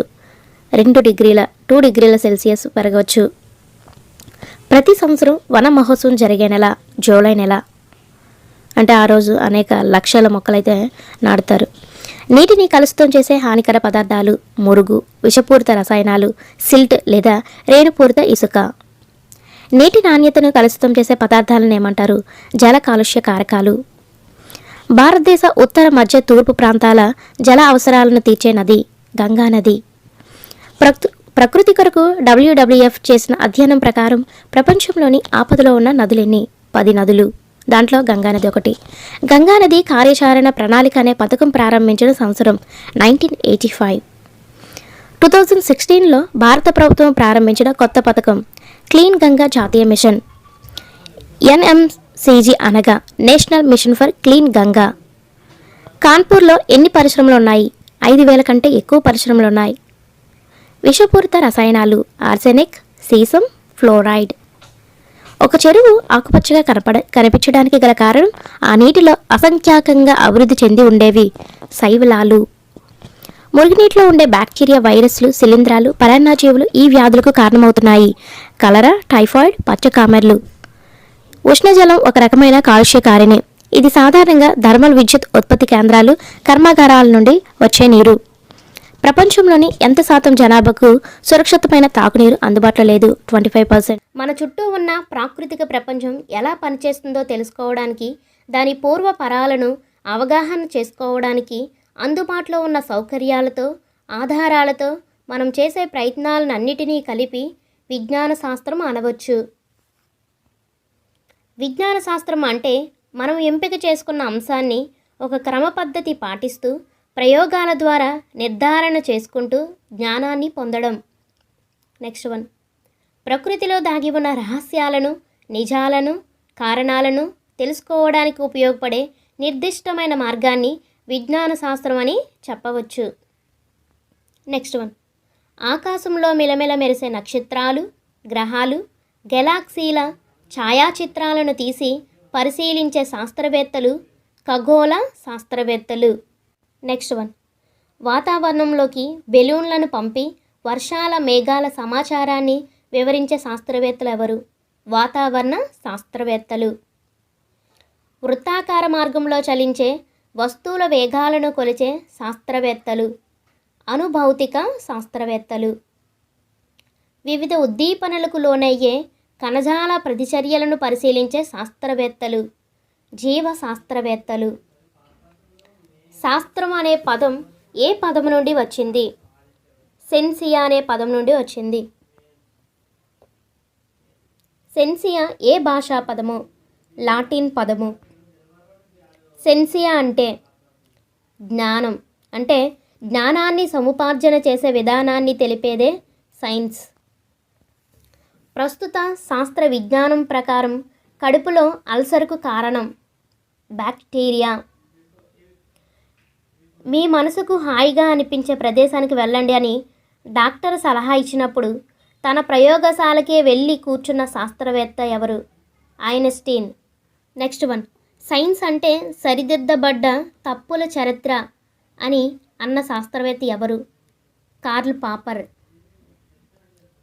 నేను ప్రతి సంవత్సరం గత సంవత్సరం రాసిన దాన్ని మారుస్తుంటాను అని చెప్పిన శాస్త్రవేత్త ఐన్స్టీన్. పరీక్షించడానికి వీలున్న సాధ్యమయ్యే సమాధానాన్ని ఏమంటారు? పరికల్పన. పరిశోధనా ఫలితాన్ని ప్రభావితం చేసే అంశాలను ఏమంటారు? చరరాశులు అంటారు. నెక్స్ట్ వన్, ప్రయోగాలు నిర్వహించేటప్పుడు లేదా ప్రశ్నలకు జవాబులను కనుగొనే ప్రయత్నంలో శాస్త్రవేత్తలు వినియోగించే ఆలోచన సరళులను ఏమంటాం? ప్రక్రియా నైపుణ్యాలు. ఈ క్రింది వానిలో భారతదేశంలోని అంతరించిపోయే ప్రమాదం ఉన్న మొక్కల్లో లేనిది? సైకాస్, సర్పగంధి, ఔషధ మొక్కలు, ఆర్కిడ్స్, అడవి పువ్వులు. ఈ 3 ఆప్షన్స్ అంతరించిపోయే ప్రమాదం ఉన్న మొక్కలు. నీలగిరి లంగూర్ అనేది అంతరించిపోయే ప్రమాదం ఉన్న మొక్క కాదు, అది జంతువు. అంతరించిపోయే ప్రమాదం ఉన్న జంతువు ఏంటంటే Nilgiri langur. So option 4 is correct. Next one, క్రింది వానిలో భారతదేశంలోని అంతరించిపోయే ప్రమాదం ఉన్న జంతువుల్లో లేనివి? పెలికన్ నెమలి, గోల్డెన్ మంకీ, ఎర్ర పాండా, లారిస్, మొసలి, తోడేలు. ఇవన్నీ అంతరించిపోయే ప్రమాదం ఉన్న జంతువులు. ఎర్ర మంకీ, కంగారు. ఈ సెకండ్ ఆప్షన్ మాత్రము అంతరించిపోయే ప్రమాదం ఉన్న జంతువుల్లో లేనిదనమాట. నెక్స్ట్, ఆస్ట్రేలియాకు పరిమితమైన ఎండమిక్ జీవి? కంగారు. నెక్స్ట్ వన్, న్యూజిలాండ్కి చెందిన ఎండమిక్ జీవి? కివి. భారతదేశంలోని అధిక సంఖ్యలో ఏ ప్రాంతంలో ఎండమిక్ జాతులు ఉన్నాయి? భారతదేశంలో అధిక సంఖ్యలో పశ్చిమ కనుమలలోని ఎండమిక్ జాతులు ఉన్నాయి. భారతదేశంలోని ఎండమిక్ జాతులైన ఉభయచరాలు శాతం 62%. భారతదేశంలోని ఎండమిక్ జాతులైన బల్లులు, సరీసృపాలు శాతం 50%. ఒక దేశం లేదా ఒక ప్రత్యేకమైన ప్రాంతానికి మాత్రమే పరిమితమై ఉండే వృక్ష జంతు జాతులను ఏమంటారు? ఎండమిక్ జాతులు. క్రింది వానిలో సరికానిది? సజీవుల సమూహాలు మరియు వాటి పరిసరాలు ఆవరణ వ్యవస్థను తయారు చేస్తాయి. పరిశోధనల ఫలితంగా సిద్ధాంతాలు వస్తాయి, పోతాయి లేదా కాలానుగుణంగా మార్పు చెందుతాయి. పరిసరాల్లో ఎక్కువ నివాస స్థలము, ఆహారము, వసతి ఉన్నట్లయితే ఎక్కువ సంఖ్యలో జీవులు ఉంటాయి. సో ఇవన్నీ సరైనవే. నెక్స్ట్, ఫంక్షనల్ యూనిట్ ఆఫ్ నేచర్గా దీన్ని భావిస్తారు. ఫంక్షనల్ యూనిట్ ఆఫ్ నేచర్ అంటే ప్రకృతి యొక్క క్రియాత్మక ప్రమాణము. ఆవరణ వ్యవస్థ. భూభాగంలో దాదాపు ఎంత శాతం మేర ఎడారులు విస్తరించున్నాయి? 17%. ఎడారి ప్రాంతంలో సగటు వర్షపాతం ఎంతకన్నా తక్కువగా ఉంటుంది? 23 మిల్లీమీటర్ల కన్నా తక్కువగా ఉంటుంది. నీటి కొరత ఉన్నప్పుడు నీటిని నిల్వ చేసుకొని వినియోగించుకునే మొక్కలు? కాక్టస్, బ్రహ్మజముడు. కాక్టస్నే బ్రహ్మజముడు అని కూడా అంటారు. నెక్స్ట్ వన్, సూర్యకేంద్ర సిద్ధాంతాన్ని కనిపెట్టిన శాస్త్రవేత్త? కోపర్నికస్. నెక్స్ట్ వన్, గురుత్వాకర్షణ సిద్ధాంతాన్ని ప్రతిపాదించిన శాస్త్రవేత్త? న్యూటన్. చరిత్రలో సైన్స్ అనే పుస్తకాన్ని రాసినవారు? ఎఫ్ కజోరి. పంటల ఉత్పత్తి, నేల యాజమాన్యం గురించి అధ్యయనం చేసే విజ్ఞాన శాస్త్ర విభాగం? వ్యవసాయ శాస్త్రం, అగ్రానమీ. విజ్ఞాన శాస్త్ర విభాగం గురించి నెక్స్ట్ వీడియోలో కోర్స్ తయారు చేస్తాం టీచర్స్. ఎందుకంటే ఫస్ట్ లెసన్లో అంతగా బిట్స్ ఏమి ఉండవు. ఈ లెసన్లో ఎక్కువ ఇంపార్టెంట్ విజ్ఞాన శాస్త్ర విభాగము. ఇది జీకే కూడా అడగొచ్చు. కాబట్టి మీకు ఎలా గుర్తుంచుకుంటారనేది నేను వీడియో చేస్తాను టీచర్స్. నెక్స్ట్ వన్, పర్యావరణ వ్యవస్థ గురించి అధ్యయనం చేసే విజ్ఞాన శాస్త్ర విభాగం? ఆవరణ శాస్త్రం, ఎకాలజీ. భూకంపాల గురించి అధ్యయనం చేసే విజ్ఞాన శాస్త్ర విభాగము? సిస్మాలజీ. క్రింది వాటిలో సరైనవి: చిన్న మొక్క మాస్, పెద్ద వృక్షం కొనిఫర్. జీవులన్నీ కూడా మూల ప్రమాణమైన కణంతోనే ఏర్పడ్డాయి. ఇవన్నీ సరైనవే. Next one. రాబర్ట్ హుక్ ఏ దేశానికి చెందినవాడు? బ్రిటన్ దేశానికి చెందినవాడు. రాబర్ట్ హుక్ ఏ చెట్టును పరిశీలించాడు? ఓక్ చెట్టు మెత్తని కాండంను పరిశీలించాడు. రాబర్ట్ హుక్ ఏ సంవత్సరంలో పలుచని బెండు ముక్క నుంచి ఒక పలుచని పొరను తీసుకొని సూక్ష్మదర్శిని సహాయంతో పరిశీలించాడు. 1665 సంవత్సరంలో పలుచని బెండు ముక్క నుంచి ఒక పలుచని పొరను తీసుకొని సూక్ష్మదర్శిని సహాయంతో పరిశీలించాడు. Next one. తాను తయారు చేసిన సూక్ష్మదర్శిని సహాయంతో ఎన్నో సజీవ నిర్జీవ అంశాలను అధ్యయనం చేసిన వ్యక్తి ఆంటోనీ వాన్ లూవెన్హాగ్. ఆంటోనీ వాన్ లూవెన్హాగ్ మొట్టమొదటిసారిగా ఏ సంవత్సరంలో సజీవ కణాలను, నీటి బిందువుల్లో చలిస్తున్న సూక్ష్మ ప్రాణులని సైతం పరిశీలించాడు? 1674లో. కణాల గురించి అధ్యయనం చేసే శాస్త్రం సైటాలజీ. కణాన్ని ఆవిష్కరించిన వారు రాబర్ట్ హుక్. బెండు ముక్కలోని తేనెపట్టులా ఉండే చిన్న చిన్న ఖాళీ ప్రదేశాలకు కణం అని పేరు పెట్టినది రాబర్ట్ హుక్. కణం అనగా చిన్న గది అని ఏ భాషలో అర్థం? లాటిన్ భాషలో. 18వ శతాబ్దంలో మొదటిసారిగా జంతువుల బాహ్య చర్మంలోని ఉపకళ కణాలలో కేంద్రకాన్ని గుర్తించినది పేలిస్ పాంటానా. కేంద్రకం కణములో ఒక అంతర్భాగమని తెలియజేసిన వారు రాబర్ట్ బ్రౌన్.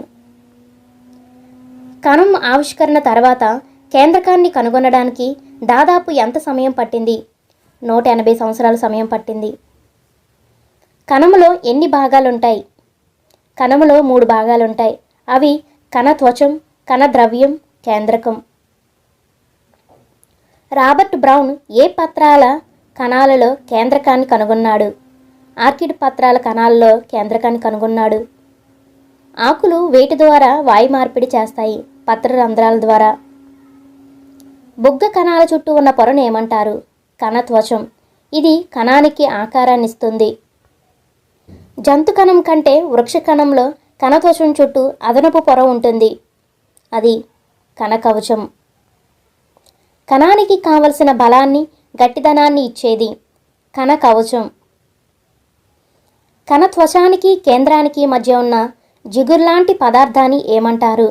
కణద్రవ్యం. ఇది ఒక విజాతీయ పదార్థం. కణద్రవ్యంలో కణత్వచంతో కూడిన నిర్మాణాలను ఏమంటారు? కణాంగాలు అంటారు. కణంలో వేరువేరు విధులను నిర్వహించేవి కణాంగాలు.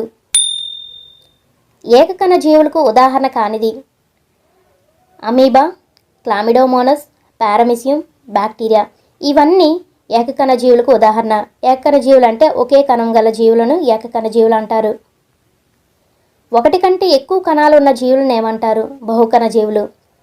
ఈ బహుకణ జీవుల్లో వివిధ రకాల కణాలు ప్రాథమిక జీవక్రియలను నిర్వర్తిస్తాయి. ఈ క్రింది వాటిలో తెల్ల రక్త కణాల్లో రేణుయుత కణాలు కానివి ఇసినోఫిల్, బేసోఫిల్, న్యూట్రోఫిల్. ఈ 3 రేణుయుత కణాలు. మోనోసైట్ అనేది రేణురహిత కణానికి సంబంధించింది. చూడండి, ఇసినోఫిల్, బేసోఫిల్, న్యూట్రోఫిల్, ఫిల్. ఇవి రేణుయుత కణాలని మీకు ఈజీగా ఐడెంటిఫై చేసేయచ్చు. మోనోసైట్ అనేది రేణురహిత కణాలు. ఈ క్రింది వాటిలో తెల్ల రక్త కణాల్లో రేణురహిత కణాలు మోనోసైట్, లింపోసైట్లు. ఎముక కణం ఏ ఆకారంలో ఉంటుంది? నక్షత్రాకారంలో ఉంటుంది. నునుపు కండర కణం ఏ ఆకారంలో ఉంటుంది? కండే ఆకారంలో ఉంటుంది. ఎప్పటికప్పుడు తన ఆకారాన్ని మార్చుకునే జీవి అమీబా. అమీబా అనేది స్థిరమైన ఆకారం ఉండదు, అసలు ఆకారం లేదనే చెప్పవచ్చు. Next one. అమీబా చలనంలో, ఆహార సేకరణలో ఇవి సహకరిస్తాయి. మిథ్యాపాదాలు. మైక్రాన్ అనగా మీటర్లో మిలియన్ వంతు. 1 మైక్రాన్ 1000 నానోమీటర్లు. క్రింది వాటిలో సరైనది. 1 మీటర్ = 1 సెంటీమీటర్లు. 1 సెంటీమీటర్ = 10 మిల్లీమీటర్లు. 1 మిల్లీమీటర్ = 1000 మైక్రాన్లు లేదా మైక్రోమీటర్లు. పైవన్నీ సరైనవే. అతి చిన్న బ్యాక్టీరియా కణము ఎన్ని మైక్రాన్లు ఉంటుంది? 0.1 నుండి 0.5 మైక్రాన్లు ఉంటుంది. మానవుని కాలేయ కణాలు, మూత్రపిండాల కణాలు ఎన్ని మైక్రాన్ల వరకు ఉంటాయి? 20 నుండి 30 మైక్రాన్ల వరకు ఉంటాయి. మానవుని నాడీ కణము సుమారు ఎంత పొడవు ఉంటుంది? 90 నుండి 100 సెంటీమీటర్లు పొడవు ఉంటుంది. జీవ సామ్రాజ్యంలో అతిపెద్ద కణం గల జీవి ఉష్ట్రపక్షి లేదా ఆస్ట్రిచ్ గుడ్డు అన్నిటికంటే పెద్ద కణం. ఉష్ట్రపక్షి లేదా ఆస్ట్రిచ్ గుడ్డు పరిమాణము 17 సెంటీమీటర్లు ఇంటూ 18 సెంటీమీటర్లు. జీవి యొక్క పరిమాణం ఆ జీవిలోని దేని మీద ఆధారపడి ఉంటుంది? కణాల సంఖ్య మీద ఆధారపడి ఉంటుంది. ఒకటి కంటే ఎక్కువ కటకాలు సంయుక్త సూక్ష్మదర్శిని. దీనిలో ఒకటి కంటే ఎక్కువ కటకాలు ఉంటాయి. సంయుక్త సూక్ష్మదర్శినినే కాంపౌండ్ మైక్రోస్కోప్ అని కూడా అంటారు. మొట్టమొదట సంయుక్త సూక్ష్మదర్శినిని తయారు చేసిన శాస్త్రవేత్త జకారస్ జాన్సన్. మొట్టమొదటి సంయుక్త సూక్ష్మదర్శినిని జకారస్ జాన్సన్ ఏ సంవత్సరంలో తయారు చేశాడు? 1595 సంవత్సరంలో తయారు చేశాడు. సూక్ష్మజీవులను కణంలోని వివిధ భాగాలను పరిశీలించడానికి ఉపయోగించే రంజనాలు సాఫ్రనిన్, మిథిలిన్ బ్లూ, అయోడిన్, ఎర్రసిర. సూక్ష్మజీవ శాస్త్రం ఒక విజ్ఞాన శాస్త్రంగా ఏ సంవత్సరంలో ఆవిర్భవించింది? 1674లో మైక్రోబయాలజీ అనేది ఒక విజ్ఞాన శాస్త్రంగా ఆవిర్భవించింది. ఒకే కటకం ఉన్న శక్తివంతమైన సూక్ష్మదర్శినిని కనుగొన్న శాస్త్రవేత్త ఆంటోనీ వాన్ లూవెన్హాక్. సూక్ష్మదర్శిని వస్తువుని ఎన్ని రెట్లు పెద్దది చేసి చూపగలిగింది? 300 రెట్లు పెద్దది చేసి చూపగలిగింది. సూక్ష్మజీవులను మొదట్లో ఏ విధంగా పిలిచేవారు? యానిమల్క్యూల్స్. బ్యాక్టీరియా అనే పదం వాడిన మొదటి శాస్త్రవేత్త ఎవరు? Antonie van Leeuwenhoek. సూక్ష్మజీవులు చాలా చిన్నవి, వాటిని కంటితో చూడలేము, కేవలం సూక్ష్మదర్శినితో మాత్రమే చూడగలము. సూక్ష్మజీవులను బ్యాక్టీరియాలు, శైవలాలు, శిలీంధ్రాలు, ప్రోటోజావాలు అనే 4 ప్రధాన సమూహాలుగా వర్గీకరిస్తారు. సూక్ష్మజీవులను ఎన్ని విధాలుగా లేదా ఎన్ని సమూహాలుగా వర్గీకరిస్తారని కూడా క్వశ్చన్ అడగచ్చు. చెట్ల కాండం పైన తెల్లని మచ్చలు వీటి వల్ల ఏర్పడతాయి. శిలీంధ్రాల వల్ల మచ్చలు ఏర్పడతాయి.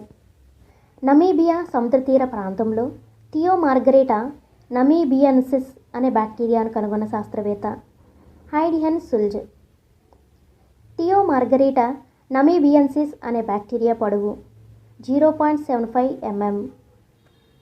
నీటికి పచ్చదనం వీటి వల్ల వస్తుంది. శైవలాల వల్ల నీటికి పచ్చదనం వస్తుంది. నీటిలో ఉండే చాలా శైవలాలను కంటితో చూడలేము, కానీ స్పైరోగైరా, కారా లాంటి శైవలాలను కంటితో చూడవచ్చు.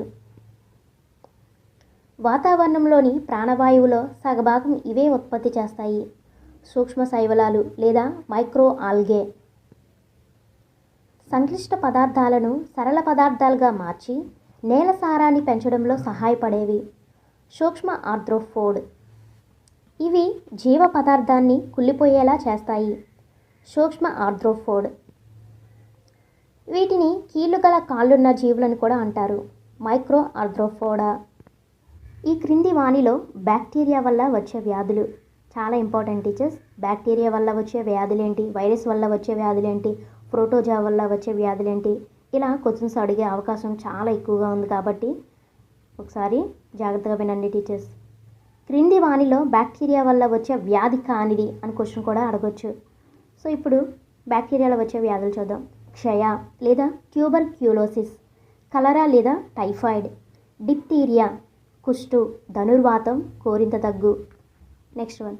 ఈ క్రింది వాణిలో వైరస్ వల్ల వచ్చే వ్యాధులు పోలియో, స్వైన్ ఫ్లూ, మసూచి, కండ్ల కలక, అమ్మవారు, మెదడు వ్యాపు, జలుబు, తట్టు, ఎయిడ్స్, గవద బిళ్ళలు, డెంగ్యూ, చికెన్ గున్యా.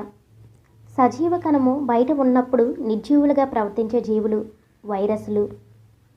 సజీవులకు నిర్జీవులకు మధ్య వారధిగా ఉండేవి వైరస్లు. ఈ క్రింది వాణిలో ప్రోటోజావుల వల్ల వచ్చే వ్యాధులు మలేరియా, అమీబియాసిస్. బ్యాక్టీరియాలను సూక్ష్మదర్శినితో చూడాలంటే అభిరంజనం చేయడానికి ఉపయోగించే ద్రావణం క్రిస్టల్ వైలెట్. పాలను పెరుగుగా మార్చడానికి కారణమైన బ్యాక్టీరియా లాక్టోబాసిల్లస్. క్విన్వన ప్రక్రియలో ఏ వాయువు ఉత్పత్తి అవుతుంది? Carbon dioxide. చక్కెరలను ఈస్టులు ఆల్కహాల్గా మార్చే ప్రక్రియను ఏమంటారు? కిణ్వనం, fermentation. Alcohol, wine, beer, acetic ఆమ్లాల తయారీలో ఈ పద్ధతిని ఉపయోగిస్తారు. కిణ్వన పద్ధతిని ఉపయోగిస్తారు. చక్కెర పరిశ్రమలో ఉత్పత్తి అయ్యే ఈ ద్రావణంలో ఈస్టును కలిపి ఈథైల్ ఆల్కహాల్ను తయారు చేస్తారు. మొలాసిస్ ద్రావణంలో ఈస్టును కలిపి ఈథైల్ ఆల్కహాల్ను తయారు చేస్తారు. మందుల పరిశ్రమలలో ఉత్పత్తి చేసే కొన్ని antibiotics: penicillin, tetracycline, streptomycin, erythromycin, ciflox, amikacin. ఈ క్రింది వానిలో బ్యాక్టీరియా వల్ల వచ్చే వ్యాధులు: క్షయ, ట్యూబర్క్యులోసిస్, కలరా లేదా టైఫాయిడ్, గనేరియా, డయేరియా. విషపూరితమైన రక్తం కలిగినది: సెప్టిసీమియా. బ్యాక్టీరియా పెరుగుదలను నిరోధించే శిలీంధ్రానికి పెనిసిలిన్ అని పేరు పెట్టిన శాస్త్రవేత్త అలెగ్జాండర్ ఫ్లెమింగ్. పెనిసిలిన్ సృష్టికర్త అలెగ్జాండర్ ఫ్లెమింగ్. అలెగ్జాండర్ ఫ్లెమింగ్ ఏ సంవత్సరంలో పెనిసిలిన్ అనే సూక్ష్మజీవనాశకం ఆవిష్కరణను ప్రపంచానికి తెలిపాడు? 1929 సంవత్సరంలో. 1945 సంవత్సరంలో డాక్టర్ అలెగ్జాండర్ ఫ్లెమింగ్తో కలిపి నోబెల్ బహుమతి పొందిన మరొక ఇద్దరు శాస్త్రవేత్తలు doctor Howard Florey, doctor Ernest B Chain. ఈ క్రింది వాటిలో సరైనవి: ఆరియోమైసిన్ లేదా టెట్రాసైక్లిన్ సృష్టికర్త డాక్టర్ ఎల్లాప్రగడ సుబ్బారావు. ఇతను పశ్చిమ గోదావరి జిల్లాలో పుట్టాడు. టైఫాయిడ్, క్షయ, ప్లేగు వంటి అనేక వ్యాధులను టెట్రాసైక్లిన్ నయం చేస్తుంది. పోలియోకు టీకాను కనుగొన్న శాస్త్రవేత్త డాక్టర్ జోనస్ సాక్. పోలియోకు టీకాను ఏ సంవత్సరంలో కనుగొన్నాడు? 1952 సంవత్సరంలో. 1957లో పోలియో చుక్కల మందును కనుగొన్న శాస్త్రవేత్త డాక్టర్ ఆల్బర్ట్ సాబిన్. ఎవరి పరిశోధన ఫలితంగా మశూచి వ్యాధికి వ్యాక్సిన్ తయారైంది? ఎడ్వర్డ్ జెన్నర్ పరిశోధన ఫలితంగా మశూచి వ్యాధికి వ్యాక్సిన్ తయారైంది. కుక్క కాటుకు వ్యాక్సిన్ కనుగొన్న శాస్త్రవేత్త లూయి పాచర్. వాకా అనేది ఏ భాషా పదం? లాటిన్. వాకా అంటే అర్థం ఆవు. మన చుట్టూ ఉన్న వాతావరణంలో ఉండే గాలిలో నత్రజని శాతం 78. గాలిలోని నత్రజనిని గ్రహించి నత్రజని సమ్మేళనాల రూపంలోకి మార్చి మొక్కలకు అందించడంలో సహాయపడే సూక్ష్మజీవులు రైజోబియం, నాఫ్టర్, అనబినా, అజిటోబాక్టర్. ఏ జాతి మొక్కల వేరు బొడిపెలలో ఉండే రైజోబియం బ్యాక్టీరియా నత్రజనిని మొక్కల్లో స్థాపన చేస్తుంది? లెగ్యూమినిస్ జాతి లేదా చిక్కుడు జాతి. ఏ పంటలు పండించడం వల్ల నేల సారం పెరుగుతుంది? లెగ్యూమ్ పంటలు పండించడం వల్ల నేల సారం పెరుగుతుంది. బీటీ అంటే బాసిల్లస్ తురంజెనిసిస్. బాసిల్లస్ తురంజెనిసిస్ విడుదల చేసే ఒక రకమైన విష పదార్థం మొక్కలపై పెరిగే క్రిములను చంపివేస్తుంది. దీనిని ఏమంటారు? బయోపెస్టిసైడ్ లేదా జీవ సంబంధ పురుగుమందు అంటారు. వ్యాధులు కలుగజేసే సూక్ష్మజీవులను ఏమంటారు? వ్యాధి జనకాలు లేదా ప్యాథోజన్స్ అంటారు. అంటువ్యాధులకు ఉదాహరణలు: జలుబు, కండ్ల కలక, మశూచి, స్వైన్ ఫ్లూ, క్షయ, టైఫాయిడ్, చికెన్ పాక్స్. ఇవన్నీ అంటువ్యాధులకు ఉదాహరణలు. మలేరియాను కలుగజేసే సూక్ష్మజీవి ప్లాస్మోడియం. ఒక వ్యక్తి నుండి మరొక వ్యక్తికి మలేరియా వ్యాధి కారక క్రిములను వ్యాపింపచేసేది ఆడ ఎనాఫిల్స్ దోమ. మలేరియా కలుగజేసే ప్లాస్మోడియం ఆడ ఎనాఫిల్స్ దోమ ద్వారా వ్యాప్తి చెందుతుందనే విషయాన్ని కనుగొన్న శాస్త్రవేత్త రోనాల్డ్ రాస్. ఈకల వల్ల వచ్చే వ్యాధులు: టైఫాయిడ్, కలరా, డయేరియా. కలుషితమైన నీటి ద్వారా వచ్చే వ్యాధులు: hepatitis B, haemophilus, influenza B, cholera or typhoid, diphtheria, ధనుర్వాతం, కోరింత దగ్గు. జంతువులలో గొర్రెలలో, మేకల్లో వచ్చే వ్యాధి యాంథ్రాక్స్ వ్యాధి. చేపలు, రొయ్యల్లో వచ్చే వ్యాధి మొప్పకుళ్ళు.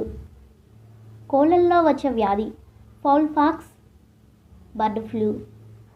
పాడి పశువుల గిట్టలు, పాదాలకు వచ్చే వ్యాధి గాలికుంటు వ్యాధి. మొక్కల్లో వచ్చే వ్యాధి ఆ వ్యాధిని కలుగజేసే సూక్ష్మజీవులు: సిట్రస్ కాంకర్, జాంతోమోనాస్ సిట్రి. చెరకు ఎర్రకుళ్ళు తెగులు కొలిట్రోట్రైకమ్ పాల్కేటమ్. వేరుశనగలో టిక్కా తెగులు, సెర్కోస్పోరా. పొగాకులో మొసాయిక్ వ్యాధి, టుబాకో మొసాయిక్. వరిలో కాటుక తెగులు, స్పెసిలోదికా సొరాయ్. ఆహారం కలుషితం కావడానికి కారణమైన బ్యాక్టీరియా, క్లాస్ట్రిడియం బొట్యూలినం. క్రిమి సిద్ధాంతాన్ని ప్రతిపాదించిన శాస్త్రవేత్త లూయిస్ పాస్చర్. సూక్ష్మజీవులను మరిగించడం ద్వారా చంపవచ్చని నిరూపించిన వారు లాజారో స్పాల్లాంజని. పిల్లలకు జన్మనిచ్చే జీవులని ఎలా చెప్పవచ్చు? బాహ్య చెవులు, చర్మం పైన రోమాలు.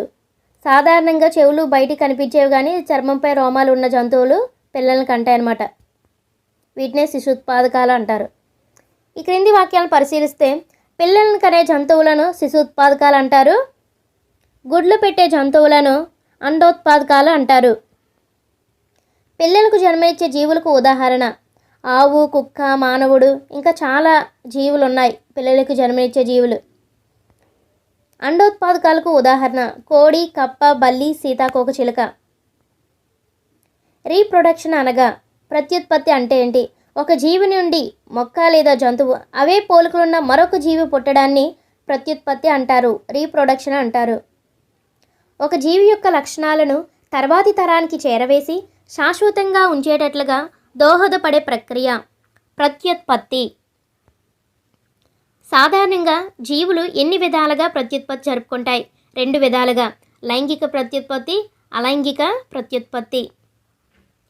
అలైంగిక పద్ధతుల్లో ప్రత్యుత్పత్తి జరుపుకునే మొక్కలు బంగాళదుంప, రణపాల, చామంతి. నేను 3 కోడ్స్ అని చెప్పాను కదా ఫ్రెండ్స్. ఫస్ట్ కోడ్ ఇదే. ఆ కోడ్ ఏంటంటే చీమ అలిగి బంగ్లాలో రణం ప్రకటించింది. చీమ అంటే ఇక్కడ చామంతి, అలిగి అంటే అలైంగిక, బంగ్లాలో అంటే బంగాళదుంప, రణం ప్రకటించింది అంటే రణం అంటే యుద్ధం, రణం అంటే రణపాల. ఇక్కడ అలిగి అంటే అలైంగిక పద్ధతుల్లో ప్రత్యుత్పత్తి జరుపుకునే మొక్కలేంటి? బంగాళదుంప, రణపాల, చేమంతి. చీమ అలిగి బంగ్లాలో రణం ప్రకటించింది. నెక్స్ట్ వన్, సంయోగ బీజాలు ఏర్పడకుండా సంయుక్త బీజం లేకుండా కొత్త తరాన్ని ఏర్పరిచే పద్ధతిని ఏమంటారు? అలైంగిక ప్రత్యుత్పత్తి. అలైంగిక ప్రత్యుత్పత్తి జరుపుకునే జీవులకు ఉదాహరణ, ముందు చెప్పుకున్నది అలైంగిక ప్రత్యుత్పత్తి జరుపుకునే మొక్కలకు ఉదాహరణ, ఇక్కడ జీవులకు ఉదాహరణ. ఫస్ట్ కోడ్ ఆల్రెడీ అయిపోయింది. ఇప్పుడు సెకండ్ కోడ్ అండి. Hydra, amoeba, paramecium. వీటిని ఎలా గుర్తుపెట్టుకుంటారంటే అలగకు హైదరాబాద్లో పర్మిషన్ తీసుకో అమ్మి. అలగకు అంటే అలైంగిక, హైదరాబాద్లో అంటే హైడ్రా, పర్మిషన్ తీసుకుంటే పారామిషియం. అమ్మి అంటే ఇక్కడ అమీబా. అమ్మి అలగకు హైదరాబాద్లో పర్మిషన్ తీసుకో. అమ్మి అంటే అమీబా, అలగకు అంటే అలైంగిక, హైదరాబాద్లో పర్మిషన్ అంటే హైడ్రా, పర్మిషన్ అంటే పారామిషియం. ఏదో ఒక రకంగా మనం గుర్తుపెట్టుకుంటే ఎగ్జామ్లో అడిగినప్పుడు కన్ఫ్యూజ్ అవ్వకుండా ఇవి గుర్తుంచుకోవచ్చండి. ప్రతి హైడ్రాలో 1 లేదా అంతకంటే ఎక్కువ ఏర్పడే ఉబ్బెత్తు నిర్మాణాలను ఏమంటారు? కోరకాలు అంటారు. కోరకీభవనం జరిగే జీవులకు ఉదాహరణ హైడ్రా. ఈ క్రింది వాణిలో ఏకకణ జీవికి ఉదాహరణ అమీబా. ఇది ఏకకణ, ఒకే కణం ఉంటుంది దీనికి. ఈస్ట్ కణాల్లో జరిగే అలైంగిక ప్రత్యుత్పత్తి కోరకీభవనము. అమీబాలో జరిగే అలైంగిక ప్రత్యుత్పత్తి ద్విధా విచ్ఛిత్తి, బైనరీ ఫిషన్. అలైంగిక ప్రత్యుత్పత్తి జరిపే జీవులకు సంబంధించి సరికానిది. అలైంగిక ప్రత్యుత్పత్తిలో సంయోగ బీజాలు ఏర్పడవు. సాధారణంగా సూక్ష్మజీవుల్లో జరుగుతుంది ఈ అలైంగిక ప్రత్యుత్పత్తి. కోరకీభవనం, ద్విధా విచ్ఛిత్తి, అలైంగిక ప్రత్యుత్పత్తి విధానాలు ఇవన్నీ సరైనవే. శుక్రకణంలోని కేంద్రకం ఉండే భాగం తల భాగంలో కేంద్రకం ఉంటుంది. శుక్రకణాలు చలించడానికి కావలసిన శక్తిని ఉత్పత్తి చేసేవి మైటోకాండ్రియాలు. స్త్రీ ప్రత్యుత్పత్తి వ్యవస్థకి సంబంధించి సరికానిది. ఒక జత స్త్రీ బీజకోశాలు ఉంటాయి, ఒక జత ఫాలోపియన్ నాళాలు ఉంటాయి. అండం ఏకస్థితిక దశలో ఉంటుంది. ఇవన్నీ సరైనవే. సంయుక్త బీజం ఏ దశలో ఉంటుంది? ద్వయస్థితిక దశలో ఉంటుంది. మిగిలిన అండం, శుక్రకణం మాత్రం ఏకస్థితిలో ఉంటుంది. శుక్రకణం ప్లస్ అండం ఈక్వల్ సంయుక్త బీజం జైగోట్. ఈ క్రింది వాటిలో అంతర ఫలదీకరణం జరిగే జీవులకు ఉదాహరణ పక్షులు, బల్లులు, కొన్ని కీటకాలు, పాములు, క్షీరదాలు. మీకు పేజీ నెంబర్స్తో ఇచ్చాను కాబట్టి మీరు ఎక్కడైనా డౌట్ వచ్చినప్పుడు మీరు టెక్స్ట్ బుక్ రిఫర్ చేయొచ్చండి. సంయుక్త బీజం అనేకసార్లు విభజన చెంది అనేక కోణాలను ఏర్పరచుకొని వివిధ కణజాలాలు, అవయవాలుగా అభివృద్ధి చెందిన నిర్మాణం పిండం. పిండంలోని కణాలు అభివృద్ధి చెంది తల, కాళ్ళు, చేతులు, కళ్ళు, చెవి, ముక్కు వంటి అవయవాలు ఏర్పడి పూర్తిగా అభివృద్ధి చెందిన పిండాన్ని ఏమంటారు? భ్రూణం అంటారు. సంయుక్త బీజం భ్రూణంగా మార్పు చెందే ప్రక్రియను ఏమంటారు? గర్భం దాల్చుట. సాధారణంగా శిశువు పుట్టడానికి సుమారుగా ఎన్ని రోజులు పడుతుంది? గర్భావధి కాలం 270 నుంచి 280 రోజులు పడుతుంది. దాతల నుండి అండం లేదా శుక్రకణం సంగ్రహించి పరీక్ష నాళికల్లో ఫలదీకరణం చెందించడాన్ని ఏమంటారు? ఐవీఎఫ్. ఒక లార్వా వివిధ మార్పులకు లోనై చివరగా ప్రౌఢజీవిగా రూపొందుటను ఏమంటారు? రూపవిక్రియ అంటారు. బాహ్య ఫలదీకరణం ఈ జీవిలో జరుగుతుంది. కప్ప జీవిలో బాహ్య ఫలదీకరణం అనేది జరుగుతుంది. రూపవిక్రియ అనే ప్రక్రియ ఏ జీవిలో చూపుతాయి? చిరుకప్ప లేదా టాడ్పోల్ లేదా డింబక. కప్పలు ఫలదీకరణంలోనే పాల్గొనే కాలం వర్షాకాలం. ఈ క్రింది వాణిలో ఉభయ లైంగిక జీవికి ఉదాహరణ వానపాము. ఏదైనా అవయవాన్ని లేదా పూర్తి జీవిని యథాతథంగా ఉత్పత్తి చేసే ప్రక్రియ క్లోనింగ్ ప్రక్రియ. మొట్టమొదటిగా జీవుల్లో క్లోనింగ్ ప్రక్రియను విజయవంతంగా నిర్వహించిన వారు ఇయాన్ విల్మట్. ఇక్కడ 2 కోడులు చెప్పండి టీచర్స్. థర్డ్ కోడ్ ఈ 4 బిట్స్ అయిపోయిన తర్వాత మీకు థర్డ్ కోడ్ ఒకేసారి చెప్తాను. అంటే 4 బిట్స్ ఇక్కడ కవర్ అయ్యే విధంగా ఒకే కోడ్ పెట్టానమాట. మొదటి క్లోనింగ్ క్షేత్రంగా గుర్తింపు పొందిన జీవి డాలీ. డాలీ అనే గొర్రెను ఏ సంవత్సరంలో క్లోనింగ్ ద్వారా సృష్టించారు? జూలై 5, 1996. డాలీ ఏ సంవత్సరంలో మరణించింది? ఫిబ్రవరి 14, 2003. డాలీ ఏ వ్యాధితో మరణించింది? ఊపిరితిత్తుల వ్యాధితో మరణించింది. సో ఇప్పుడు థర్డ్ కోడ్ ఏంటో చూద్దాం టీచర్స్. డార్లింగ్, ఇక్కడ ఊపిరి ఆడటం లేదు, జాలీగా తిరగొద్దాం. ఐ హెల్మెట్ ఇయ్యు, క్లీనింగ్ చేస్తాను. డార్లింగ్ అంటే డాలీ. ఊపిరి ఆడటం లేదంటే ఊపిరితిత్తులు అనే వ్యాధితో డాలీ మరణించింది. జాలీగా అంటే జూలైలో దీన్ని సృష్టించారు. జాలీ జూలై. హెల్మెట్ ఇయ్యు అంటే హెల్మెట్ దగ్గర విల్మట్, ఇయ్యు అంటే ఇయాన్. విల్మట్ ఇయాన్, హెల్మెట్ ఇయ్యు. క్లీనింగ్ చేస్తాను అంటే క్లోనింగ్. క్లోనింగ్. ఇక్కడ 4 బిట్స్ చూడండి. డార్లింగ్ అంటే డాలీ ఏ వ్యాధితో మరణించిందంటే డాలీ ఇక్కడ ఊపిరి ఆడటం లేదు, డాలీ ఊపిరితిత్తుల వ్యాధితో మరణించింది. డాలీ ఏ సంవత్సరంలో ఏ నెలలో సృష్టించారు? డాలీ జాలీగా తిరగొద్దాం. జాలీ అంటే జూలై. ఎవరు సృష్టించారు? డాలీని ఎవరు సృష్టించారంటే డాలీ హెల్మెట్ ఇయ్యు అంటే ఇయాన్ విల్మట్. క్లోనింగ్ క్షేత్రంగా గుర్తింపు పొందిన జీవి ఏంటి అంటే డాలీ. డార్లింగ్ హెల్మెట్ ఇయ్యు, క్లీనింగ్ చేస్తాను. క్లీనింగ్ అంటే క్లోనింగ్. ఇక్కడ క్లోనింగ్ అనే వర్డ్ గుర్తుండాలి కాబట్టి క్లోనింగ్, ఇక్కడ క్లీనింగ్ అని యాడ్ చేశాను. మరొకసారి కోడ్ చూద్దామండి. డార్లింగ్, ఇక్కడ ఊపిరి ఆడటం లేదు, జాలీగా తిరగొద్దాం. ఐ హెల్మెట్ ఇయ్యు, క్లీనింగ్ చేస్తాను. ప్రపంచ ఆరోగ్య సంస్థ ప్రకారం కౌమార దశ ఎన్ని సంవత్సరాల మధ్యకాలంలో ఉంటుంది? 13 నుంచి 19 సంవత్సరాల మధ్యకాలంలో. Next one. ఈ దశలో శారీరక, మానసిక ఎదుగుదల, ప్రత్యుత్పత్తి, అవయవాలు పెరుగుదల వేగంగా జరుగుతుంది. కౌమార దశలో శారీరక, మానసిక ఎదుగుదల, ప్రత్యుత్పత్తి, అవయవాలు పెరుగుదల వేగంగా జరుగుతుంది. Next one. మనిషి జీవితంలో సంశయానికి, సందిగ్ధానికి, మార్పుకు గురయ్యే దశ కౌమార దశ. ఈ క్రింది వాక్యాలను పరిశీలించినట్లయితే కౌమార దశలో అబ్బాయిల కన్నా అమ్మాయిలు వేగంగా పెరుగుతారు. 18 సంవత్సరం వచ్చినప్పటికీ ఇరువురిలో పెరుగుదల రేటు సమానంగా ఉంటుంది. సో 2 సరైనవే. సంపూర్ణ ఎత్తు సూత్రము ప్రస్తుత ఎత్తు సెంటీమీటర్లో బై ఎత్తు శాతము ఇంటూ 100. Next one. 11వ ఏట అబ్బాయి అమ్మాయిల ఎత్తుల్లో పెరుగుదల శాతం వరుసగా 81%, 88%. అబ్బాయిల్లో అయితే 81, అమ్మాయిల్లో అయితే 88% ఎత్తు ఉంటుంది. స్వరపేటికలో ఉండే మృదులాస్తుల సంఖ్య 9. స్వరపేటికలో ఉన్న 9 మృదులాస్థి నిర్మాణాల్లో పెద్దదిగా ఉండేది థైరాయిడ్ మృదులాస్థి. ఆడమ్స్ యాపిల్ అనేది దీనివల్ల ఏర్పడుతుంది. స్వరపేటిక యొక్క పాక్షిక పెరుగుదల వల్ల, థైరాయిడ్ మృదులాస్థి పెరగటం వల్ల. ముఖం మీద మొటిమలకు కారణమైన గ్రంథులు, చెమట గ్రంథులు, తైల గ్రంథులు.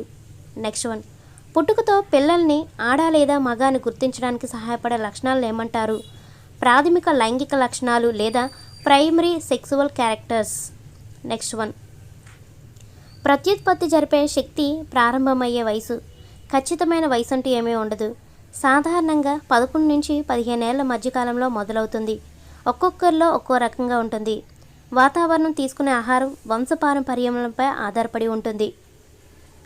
స్త్రీలలో ప్రత్యుత్పత్తి దశ సాధారణంగా ఈ వయసు మధ్యలో మొదలవుతుంది. 10 నుంచి 12 సంవత్సరాల మధ్యలో మొదలవుతుంది. మన దేశంలో చట్టపరంగా పురుషులు, స్త్రీలకు నిర్ణయించబడిన వివాహ వయసు. పురుషులైతే 21, స్త్రీలకైతే 18 ఇయర్స్. మోనోపాజ్ అనేది ఈ వయసులో ఏర్పడుతుంది. 45 నుంచి 50 మధ్య వయసులో. అమూర్త చింతన అభివృద్ధి చెందే దశ కౌమార దశ. నెక్స్ట్ వన్, అంతఃస్రావ గ్రంథుల నుండి స్రవింపబడే రసాయన పదార్థాలను ఏమంటారు? హార్మోన్లు అంటారు. పురుషుల్లో ముష్కాలను ప్రేరేపించి శుక్రకణాలు ఉత్పత్తి అయ్యేటట్లు చేసే hormone follicle stimulating. Next one, పురుషులలో శుక్రకణాల ఉత్పత్తి, ద్వితీయ లైంగిక లక్షణాలు ప్రభావం చూపే హార్మోన్ మరియు గ్రంథి టెస్టోస్టెరాన్, ముస్కాలు. నెక్స్ట్ వన్, పెరుగుదల హార్మోన్ను ఉత్పత్తి చేసే గ్రంథి పీయూష గ్రంథి. నెక్స్ట్ వన్, ఉద్వేగాలను నియంత్రించే హార్మోన్ ఎడ్రినలిన్. పీయూష గ్రంథి విడుదల చేసే హార్మోన్ పెరుగుదల hormone, follicle stimulating hormone, luteinising hormone. Next one, మానవ శరీరంలో రక్త కణాల తయారీలో తోడ్పడే మూలకం ఇనుము. సంతులిత ఆహారంలో తగిన పరిమాణంలో ఉండే పోషకాలు ప్రోటీన్స్, కొవ్వులు, పిండి పదార్థాలు, విటమిన్లు, ఖనిజ లవణాలు. ఐరన్ లభ్యమయ్యే పదార్థాలు ఆకుకూరలు, బెల్లం, మాంసం. నెక్స్ట్ వన్, మొత్తం జనాభాలో భారతదేశంలో మరియు ఆంధ్రప్రదేశ్లో 15 సంవత్సరాలు లేదా అంతకన్నా తక్కువ వయసు గల వారిలో పొగ త్రాగే వారి శాతం 57.57, 68%. అంటే భారతదేశం మొత్తం జనాభాలో 15 సంవత్సరాలు లేదా అంతకన్నా తక్కువ వయసు గల వారిలో పొగ త్రాగే వారి శాతం 57.57. అదేవిధంగా మొత్తం జనాభాలో ఆంధ్రప్రదేశ్లోని 15 సంవత్సరాలు లేదా అంతకన్నా తక్కువ వయసు గల వారిలో పొగ త్రాగే వారి శాతం 68%. కౌమార దశ ఒడిదుడుకులతో కూడిన దశ అని ప్రకటించిన మానసిక నిపుణుడు స్టాన్లీ హాల్. ప్రపంచంలో అంతరించిపోతున్న 100 జంతువుల జాబితాలో ఎన్ని జాతులు భారతదేశానికి చెందినవి? 4. అంతరించిపోతున్న జంతువుల జాబితాలో ఆంధ్రప్రదేశ్కు చెందిన 2 జంతువులు గూటి టారంటాల సాలీడు, బట్టమేక పెట్ట. గూటి టారంటాల సాలీడ్నే నీలిరంగు సాలీడ్ అంటారు. బట్టమేక పెట్టను గ్రేట్ ఇండియన్ బస్టర్డ్ అని కూడా అంటారు. గూటి టారంటాల సాలీడు ఈ దేశాల మార్కెట్లలో ఆన్లైన్ ద్వారా అమ్ముడవుతుంది. అమెరికా, యూరప్ దేశాలలో. కర్నూలులోని పుల్లెందు పక్షుల సంరక్షణ కేంద్రంలో పెరుగుతున్న జీవి బట్టమేక పెట్ట మరియు గూటి టారంటాల సాలీడు. గూటి టారంటాల సాలీడు శాస్త్రీయనామం పిసిలోథీరియా మెటాలికా. ఈ క్రింది వాక్యాలను పరిశీలించండి. IUCN international union for conservation of nature, ZSL zoological society of London. ఒక్కోసారి IUCNను విస్తరించండి ఇలా అడుగుతారు ఫ్రెండ్స్. చూసుకోండి, పేజీ నెంబర్స్తో ఇచ్చాను కాబట్టి మీరు టెక్స్ట్ బుక్ కూడా రిఫర్ చేయొచ్చు టీచర్స్. బట్టమేక పక్షులు విస్తరించి ఉన్న రాష్ట్రాలు రాజస్థాన్, గుజరాత్, మహారాష్ట్ర, ఆంధ్రప్రదేశ్, కర్ణాటక, మధ్యప్రదేశ్. నేను పెట్టిన ఎగ్జామ్లో బట్టమేక పక్షులు విస్తరించి ఉన్న రాష్ట్రాల్లో లేనిది అని క్వశ్చన్ వేశాను టీచర్స్. సో అందుకని ఇక్కడ చూసుకోండి. మీకు గుర్తుండాలి అంటే ఒక కోడ్ చెప్తాను, అది కూడా వీలైతే గుర్తుపెట్టుకోండి. రామ్ జీకే మధ్యప్రదేశ్లో నేర్చుకున్నాడు. రామ్ జీకే మధ్యప్రదేశ్లో నేర్చుకున్నాడు. రామ్ అంటే ఇక్కడ ఆర్ అనేది రాజస్థాన్, ఏ అంటే ఆంధ్రప్రదేశ్, ఎం అంటే మహారాష్ట్ర. జీకే నేర్చుకున్నాడు అంటే జీ అంటే గుజరాత్, కే అంటే కర్ణాటక. ఎక్కడ నేర్చుకున్నాడు? మధ్యప్రదేశ్లో నేర్చుకున్నాడు. రామ్ జీకే మధ్యప్రదేశ్లో నేర్చుకున్నాడు. సో అలాగైనా గుర్తుపెట్టుకోండి టీచర్స్. ప్రమాదం అంచున ఉన్న జీవజాతుల గురించిన జాబితాను విడుదల చేసిన సంస్థలు IUCN మరియు ZSL. ఈవో విల్సన్ అభిప్రాయం ప్రకారం ప్రపంచం అంతటా సంవత్సరానికి లేదా రోజుకి అంతరించిపోతున్న జాతులు వరుసగా సంవత్సరానికైతే 10,000, రోజుకైతే 27 అంతరించిపోతున్న జాతులు. WWF విస్తరించండి. World wild life federation. అంతరించిపోతున్న లేదా ఆపదలో ఉన్న మొక్కలు, జంతువుల సమాచారాన్ని ప్రచురించే పుస్తకం రెడ్ డేటా బుక్ లేదా రెడ్ లిస్ట్ బుక్. భారతదేశంలో అంతరించిపోయే ప్రమాదం ఉన్న మొక్క కానిది. ఇలా నేను ఎగ్జామ్లో అడిగాను టీచర్స్. కానీ ఇక్కడ అంతరించిపోయే ప్రమాదం ఉన్న మొక్కలు సైకస్, ఆర్కిడ్స్, సర్పగంధి. ఆస్ట్రేలియాకు పరిమితమైన ఎండమిక్ జీవి కంగారు. ఆశాన అమ్మాయికు కంగారు ఎక్కువ. ఆశాన అమ్మాయి అంటే ఆస్ట్రేలియా, కంగారు అంటే కంగారు. న్యూజిలాండ్కి చెందిన ఎండమిక్ జీవి కివి.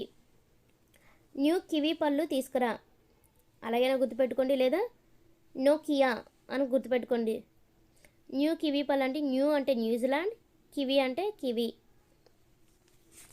ఒక దేశం లేదా ఒక ప్రత్యేకమైన ప్రాంతానికే పరిమితమై ఉండే వృక్ష జంతు జాతులను ఏమంటారు?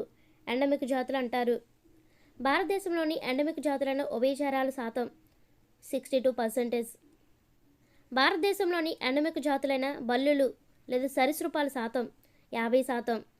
ఈ క్రింది వాక్యాలను పరిశీలించండి. జాతి భావం అన్ని జీవులకు వర్తించదు. జాతి భావం లైంగిక ప్రత్యుత్పత్తి ద్వారా సంతానోత్పత్తి జరిపే జీవులకు వర్తిస్తుంది. అలైంగిక ప్రత్యుత్పత్తి జరుపుకునే జీవులకు ఉదాహరణ హైడ్రా, బ్యాక్టీరియా, ఈస్ట్ కణాలు. ఈ మొక్కలు విదేశీయ ఆక్రమణలకు తగిన ఉదాహరణలు గుర్రపొడెక్క, స్పానిష్ ఫ్లాగ్. ఒకప్పుడు భారతదేశంలో ఎన్ని రకాల వరి వంగడాలు సాగుబడిలో ఉండేవి? 50,000. ప్రపంచ పులుల జనాభాలో భారతదేశంలో ఉన్న పులుల శాతం 60%. పుష్పాలు ఈ కీటకాల ద్వారా పరాగ సంపర్కం జరుపుకుంటాయి. తేనెటీగలు, సీతాకోకచిలుకల ద్వారా పరాగ సంపర్కం జరుపుకుంటాయి. పులులు అంతరించిపోకుండా భారత ప్రభుత్వం టైగర్ ప్రాజెక్టును ప్రారంభించిన సంవత్సరం 1972. ప్రస్తుతం మన దేశంలో ఎన్ని పులి సంరక్షణ కేంద్రాలు? 35,000 చదరపు కిలోమీటర్ల విస్తీర్ణంలో ఉన్నాయి. 27 పులి సంరక్షణ కేంద్రాలు ఉన్నాయి. జిమ్ కార్బెట్ నేషనల్ పార్క్ ఏ రాష్ట్రంలో ఉంది? ఉత్తరాఖండ్ రాష్ట్రంలో నైనిటాల్ జిల్లాలో ఈ జిమ్ కార్బెట్ నేషనల్ పార్క్ అనేది ఉంది. పాకాల వన్యప్రాణుల సంరక్షణ కేంద్రం ఏ జిల్లాలో ఉంది? వరంగల్ జిల్లా. పక్షులు మన రాష్ట్రంలోని కొల్లేరు, పులికాట్ సరస్సులకు ఈ కాలంలో వలస వస్తాయి, వర్షాకాలంలో. 1 టన్ను పేపర్ తయారు చేయడానికి ఎన్ని వృక్షాలు నరికివేయాల్సి ఉంటుంది? 17 వృక్షాలు. కాగితాన్ని ఎన్నిసార్లు రీసైక్లింగ్ చేసి వినియోగించవచ్చు? 5 to 7. కంప్రెస్ కార్డ్బోర్డ్ తయారీకి కావలసినవి చెక్క ముక్కలు, చెక్క పొట్టు. అడవుల నరికివేతను తగ్గించడంలో ఉపయోగకరంగా ఉండేది కంప్రెస్డ్ కార్డ్బోర్డ్. COP అంటే కాన్ఫరెన్స్ ఆఫ్ పార్టీస్. అంతర్జాతీయ జీవ వైవిధ్య దినోత్సవం May 22. అంతర్జాతీయ జీవ వైవిధ్య సంవత్సరంగా ఐక్యరాజ్య సమితి ప్రకటించిన సంవత్సరం 2010. కౌండిన్య ఏనుగుల సంరక్షణ కేంద్రం ఏ జిల్లాలో ఉంది? శ్రీకాకుళం. కోరింగ జంతు సంరక్షణ కేంద్రం ఏ జిల్లాలో ఉంది? తూర్పుగోదావరి. నేను కోర్టులో చెప్పాను కదా టీచర్స్, గర్ల్స్ స్టార్ హీరోయిన్స్ను కావాలని బాతులను కోరటం తప్పు అని. కోరటం అంటే కోరింగ, తప్పు అంటే తూర్పుగోదావరి. ఇక్కడ క్వశ్చన్ ఎలా ఇచ్చాడంటే కోరింగ జంతు సంరక్షణ కేంద్రం ఏ జిల్లాలో ఉంది అంటే కోరింగ అంటే కోరటం, తప్పు, తప్పు అంటే తూర్పు. సో ఇలా మీకు గుర్తొస్తుంది టీచర్స్. కోడ్స్ మీరు డిస్క్రిప్షన్లో ఇచ్చిన కోడ్స్ కూడా చూడండి. మీకు ఈజీగా క్వశ్చన్స్ వాడు ఎలా ఇచ్చినా మీరు ఆన్సర్ చేయగలరు టీచర్స్. కోరింగ జంతు సంరక్షణ కేంద్రం ఏ జిల్లాలో ఉంది? తూర్పుగోదావరి. కొల్లేరు జంతు సంరక్షణ కేంద్రంలో మొక్కలు మరియు జంతువులు, నీటి పక్షులు, హెరాన్స్, ఫ్లేమింగోస్. ఆటర్, జాకాల పక్షులు ఉండే జంతు సంరక్షణ కేంద్రం కృష్ణా జంతు సంరక్షణ కేంద్రంలో ఆటర్, జాకాల పక్షులు అనేవి ఉన్నాయి. ఆవాసానికి సంబంధించిన అంశాలు. మొక్కలు, జంతువులు నివసించే ప్రదేశాన్ని ఆవాసం అంటారు. ఆవాసంలో సజీవ, నిర్జీవ అంశాలు రెండూ ఉంటాయి. ఒకే ఆవాసాన్ని వివిధ రకాల జంతువులు, మొక్కలు పంచుకుంటాయి. 1935 సంవత్సరంలో ఆవరణ వ్యవస్థ అంటే ఎకోసిస్టమ్ అనే పదాన్ని మొదటిసారిగా ఉపయోగించిన బ్రిటిష్ శాస్త్రవేత్త A G Tansley. Functional unit of నేచర్గా దీన్ని భావిస్తారు ఆవరణ వ్యవస్థను. పర్యావరణ వ్యవస్థను కుదించి ఆవరణ వ్యవస్థ అని నామకరణం చేసిన బ్రిటిష్ వృక్ష ఆవరణ శాస్త్రవేత్త ఏజీ టాన్స్లే. ఆవరణ వ్యవస్థకు సంబంధించిన అంశాలు. ఆవరణ వ్యవస్థను చిన్న స్థాయిలో ఆవాసంగా పరిగణిస్తారు, పెద్ద స్థాయిలో జీవావరణంగా పరిగణిస్తారు. ఆవాసాన్ని, జీవావరణాన్ని ఒకే క్రియాత్మక వ్యవస్థగా చూపిన మొట్టమొదటి వ్యక్తి ఏజీ టాన్స్లే. ఆవరణ వ్యవస్థలోని నిర్జీవ అంశాలు గాలి, నీరు, సూర్యరశ్మి, రాళ్ళు, మృత్తికలు. ఆవరణ వ్యవస్థలోని నిర్జీవ అంశాల్లో లేనిది అని మీకు క్వశ్చన్ అడుగుతారు ఫ్రెండ్స్, చూసుకోండి. ఆహారపు గొలుసులో ఎన్ని స్థాయిలు ఉంటాయి? 3. 1 ఉత్పత్తిదారులు, వినియోగదారులు, విచ్ఛిన్నకారులు. సూర్యరశ్మిని గ్రహించి ఆహారాన్ని తయారు చేసుకునేవి ఉత్పత్తిదారులు. ఉత్పత్తిదారులను లేదా మొక్కలను తినే జంతువులను ఆహారంగా తిని వాటి నుండి శక్తిని గ్రహించేవి వినియోగదారులు. మొక్కలు, జంతువుల వ్యర్థ పదార్థాల నుండి లేదా చనిపోయి కుళ్ళిన మొక్కల, జంతు శరీరాల నుండి ఆహారాన్ని సేకరించేవి పునరుత్పత్తిదారులు లేదా విచ్ఛిన్నకారులను కూడా అంటారు. ఒక ఆహారపు గొలుసులోని విచ్ఛిన్నకారులను ఇలా కూడా పిలుస్తారు, పునరుత్పత్తిదారులు. భూమిపైన ఉండే అతిపెద్ద ఆవరణ వ్యవస్థ జీవావరణం, బయోస్పియర్. ఎకాలజీ అనే పదాన్ని మొదటిసారిగా ఉపయోగించిన పర్యావరణ శాస్త్రవేత్త రీటర్. క్రింది వానిలో భౌమ ఆవరణ వ్యవస్థకు సంబంధించినవి గడ్డి భూమి ఆవరణ వ్యవస్థ, అడవి ఆవరణ వ్యవస్థ, ఎడారి ఆవరణ వ్యవస్థ. కోరింగ మడ అడవులు విశాఖపట్న దక్షిణ ప్రాంతం నుండి దాదాపుగా ఎన్ని కిలోమీటర్ల దూరం విస్తరించి ఉన్నాయి? 150 కిలోమీటర్లు. మాంగ్రూవ్ ఆవరణ వ్యవస్థలో ఈ క్రింది వానిలో ఉత్పత్తిదారులు మడ చెట్లు, స్పైరోగైరా, యూగ్లినా, యూలోథ్రిక్స్, ఆసిల్లటోరియా, నీలి ఆకుపచ్చ శైవలాలు. మాంగ్రూవ్ ఆవరణ వ్యవస్థలో ఈ క్రింది వానిలో వినియోగదారులు పీతలు, హైడ్రా, ప్రోటోజావాలు, నత్తలు, తాబేళ్లు, గొట్టం పురుగులు, డాఫ్నియా. డెట్రిటస్ అన్నది విచ్ఛిన్నకారులు. మాంగ్రోవ్స్ వాణిజ్యపరమైన ప్రాధాన్యత గల సముద్ర జీవులకు ఈ విధంగా ఉపయోగపడతాయి: ఆహారంగా, నర్సరీలుగా, ప్రజలన స్థలంగా. సముద్రంలో ఎన్ని రకాల జీవజాతులు ఉన్నాయని అంచనా? 5 లక్షల నుండి 1 కోటి. ఈ సముద్రంలో 1 చదరపు కిలోమీటర్ విస్తీర్ణంలో దాదాపు 1000 పైగా జీవజాతులున్నాయి. ఇండో పసిఫిక్ సముద్రంలో నీటి కొరత ఉన్నప్పుడు నీటిని నిల్వ చేసుకొని వినియోగించుకునే మొక్కలు బ్రహ్మజముడు, కాక్టస్. ఎడారి ఓడాని దేనిని పిలుస్తారు? ఒంటె. భూభాగంలో దాదాపు ఎంత శాతం మేర ఎడార్లు విస్తరించున్నాయి? 17%. ఎడారి ప్రాంతంలో సగటు వర్షపాతం ఎన్ని మిల్లీమీటర్ల కన్నా తక్కువగా ఉంటుంది? 23 మిల్లీలీటర్ల కన్నా తక్కువగా ఉంటుంది. అడవి ఆవరణ వ్యవస్థను వీటిని అనుసరించి వర్గీకరిస్తారు: వృక్షాల వయసు, శీతోష్ణ స్థితి, మృత్తిక రకాలు. సౌరశక్తిలో ఎంత శాతం వాతావరణంలో శోషించబడుతుంది మరియు అంతరిక్షంలో వెదజల్లబడుతుంది? 57%. ఎంత శాతం సౌరశక్తి భూమిని వేడి చేయడానికి, నీటిని ఆవిరి చేయడానికి ఉపయోగపడుతుంది? 35%. దాదాపు ఎంత శాతం సౌరశక్తి మొక్కలకు చేరుతుంది? 8%. నెక్స్ట్ వన్, ఆహారపు గొలుసులో ఎన్ని దశలుంటాయి? 4. ఉత్పత్తిదారులు, ప్రాథమిక వినియోగదారులు, ద్వితీయ వినియోగదారులు, తృతీయ వినియోగదారులు. ఆహారపు గొలుసులో ఎన్ని స్థాయిలు ఉంటాయి అంటే 3 స్థాయిలు. ఆహారపు గొలుసులో ఎన్ని దశలు ఉంటాయి అంటే 4. కన్ఫ్యూజ్ అవ్వద్దు ఫ్రెండ్స్. ఈ క్రింది వాక్యాలను పరిశీలించండి. మనకు ఉపయోగపడే మొక్కలను అధిక సంఖ్యలో పెంచడాన్ని పంట లేదా క్రాప్స్ అంటారు. పంటలు పండించే వృత్తినే వ్యవసాయం లేదా అగ్రికల్చర్ అంటారు. దీర్ఘకాలిక పంటల కాలం 180 రోజులు లేదా అంతకంటే ఎక్కువ కాలం. దీర్ఘకాలపు పంటలకు ఉదాహరణ జొన్న, కందులు. ఈ రెండింటికి సంబంధించిన ఒక కోట్ చూద్దాం ఫ్రెండ్స్. 18 జోకులు వింటే దీర్ఘాయువు వస్తుంది. 18 జోకులు వింటే దీర్ఘాయువు వస్తుందంట. 18 జోకులు అంటే ఇక్కడ 18 అంటే దీర్ఘకాలిక పంటల కాలం 180 రోజులు. దీర్ఘాయువు అంటే ఎక్కువ కాలమే కదా వస్తుంది. సో అందుకనే అంతకంటే ఎక్కువ కాలం. జోకులు అంటే ఇక్కడ దీర్ఘకాల పంటలకు ఉదాహరణ ఏంటి? జోకులు, జొన్న, కందులు. స్వల్పకాలిక పంటల కాలం 100 రోజులు లేదా అంతకంటే తక్కువ కాలం. స్వల్పకాలపు పంటలకు ఉదాహరణ పెసలు, మినుములు. ఈ రెండింటికి ఒక కోట్ చూద్దాం ఫ్రెండ్స్. ఈ అల్పమైన పెసరొట్టు, మినపట్టు 100 రూపాయల. ఈ అల్పమైన అంటే స్వల్పకాలం. స్వల్పకాలపు పంటలకు ఉదాహరణ పెసరట్టు, మినపట్టు అంటే పెసలు, మినుములు. 100 రూపాయల అంటే ఇక్కడ స్వల్పకాలిక పంటల కాలం 100 రోజులు. స్వల్పము అంటే అక్కడే తెలుస్తుందండి, తక్కువ. సో 100 రోజులు లేదా అంతకంటే తక్కువ కాలం. ఇందాక దీర్ఘాయువు అంటే ఎక్కువ కాలం కాబట్టి 180 రోజులు అంతకంటే ఎక్కువ. సో కన్ఫ్యూజ్ అవ్వకుండా చూసుకోండి ఫ్రెండ్స్. ఖరీఫ్ పంట కాలం జూన్ నుండి అక్టోబర్. ఈ బిట్ టెట్ 2018లో కూడా వచ్చింది ఫ్రెండ్స్. ఈ లెసన్ నుంచి 2-3 బిట్స్ టెట్లో ఇచ్చారు. ఈ లెసన్ కూడా చాలా పెద్దది, ఇంపార్టెంట్ కూడా. బాగా ప్రిపేర్ అవ్వండి ఫ్రెండ్స్. ఖరీఫ్ పంటలు పండే కాలం వర్షాకాలం. క్రింది వాటిలో ఖరీఫ్లో పండించేవి వరి, మిరప, చెరకు, జొన్న, పత్తి, పసుపు. ఖరీఫ్ అంటే ఏ భాషలో వర్షం అని అర్థం? అరబిక్ భాషలో.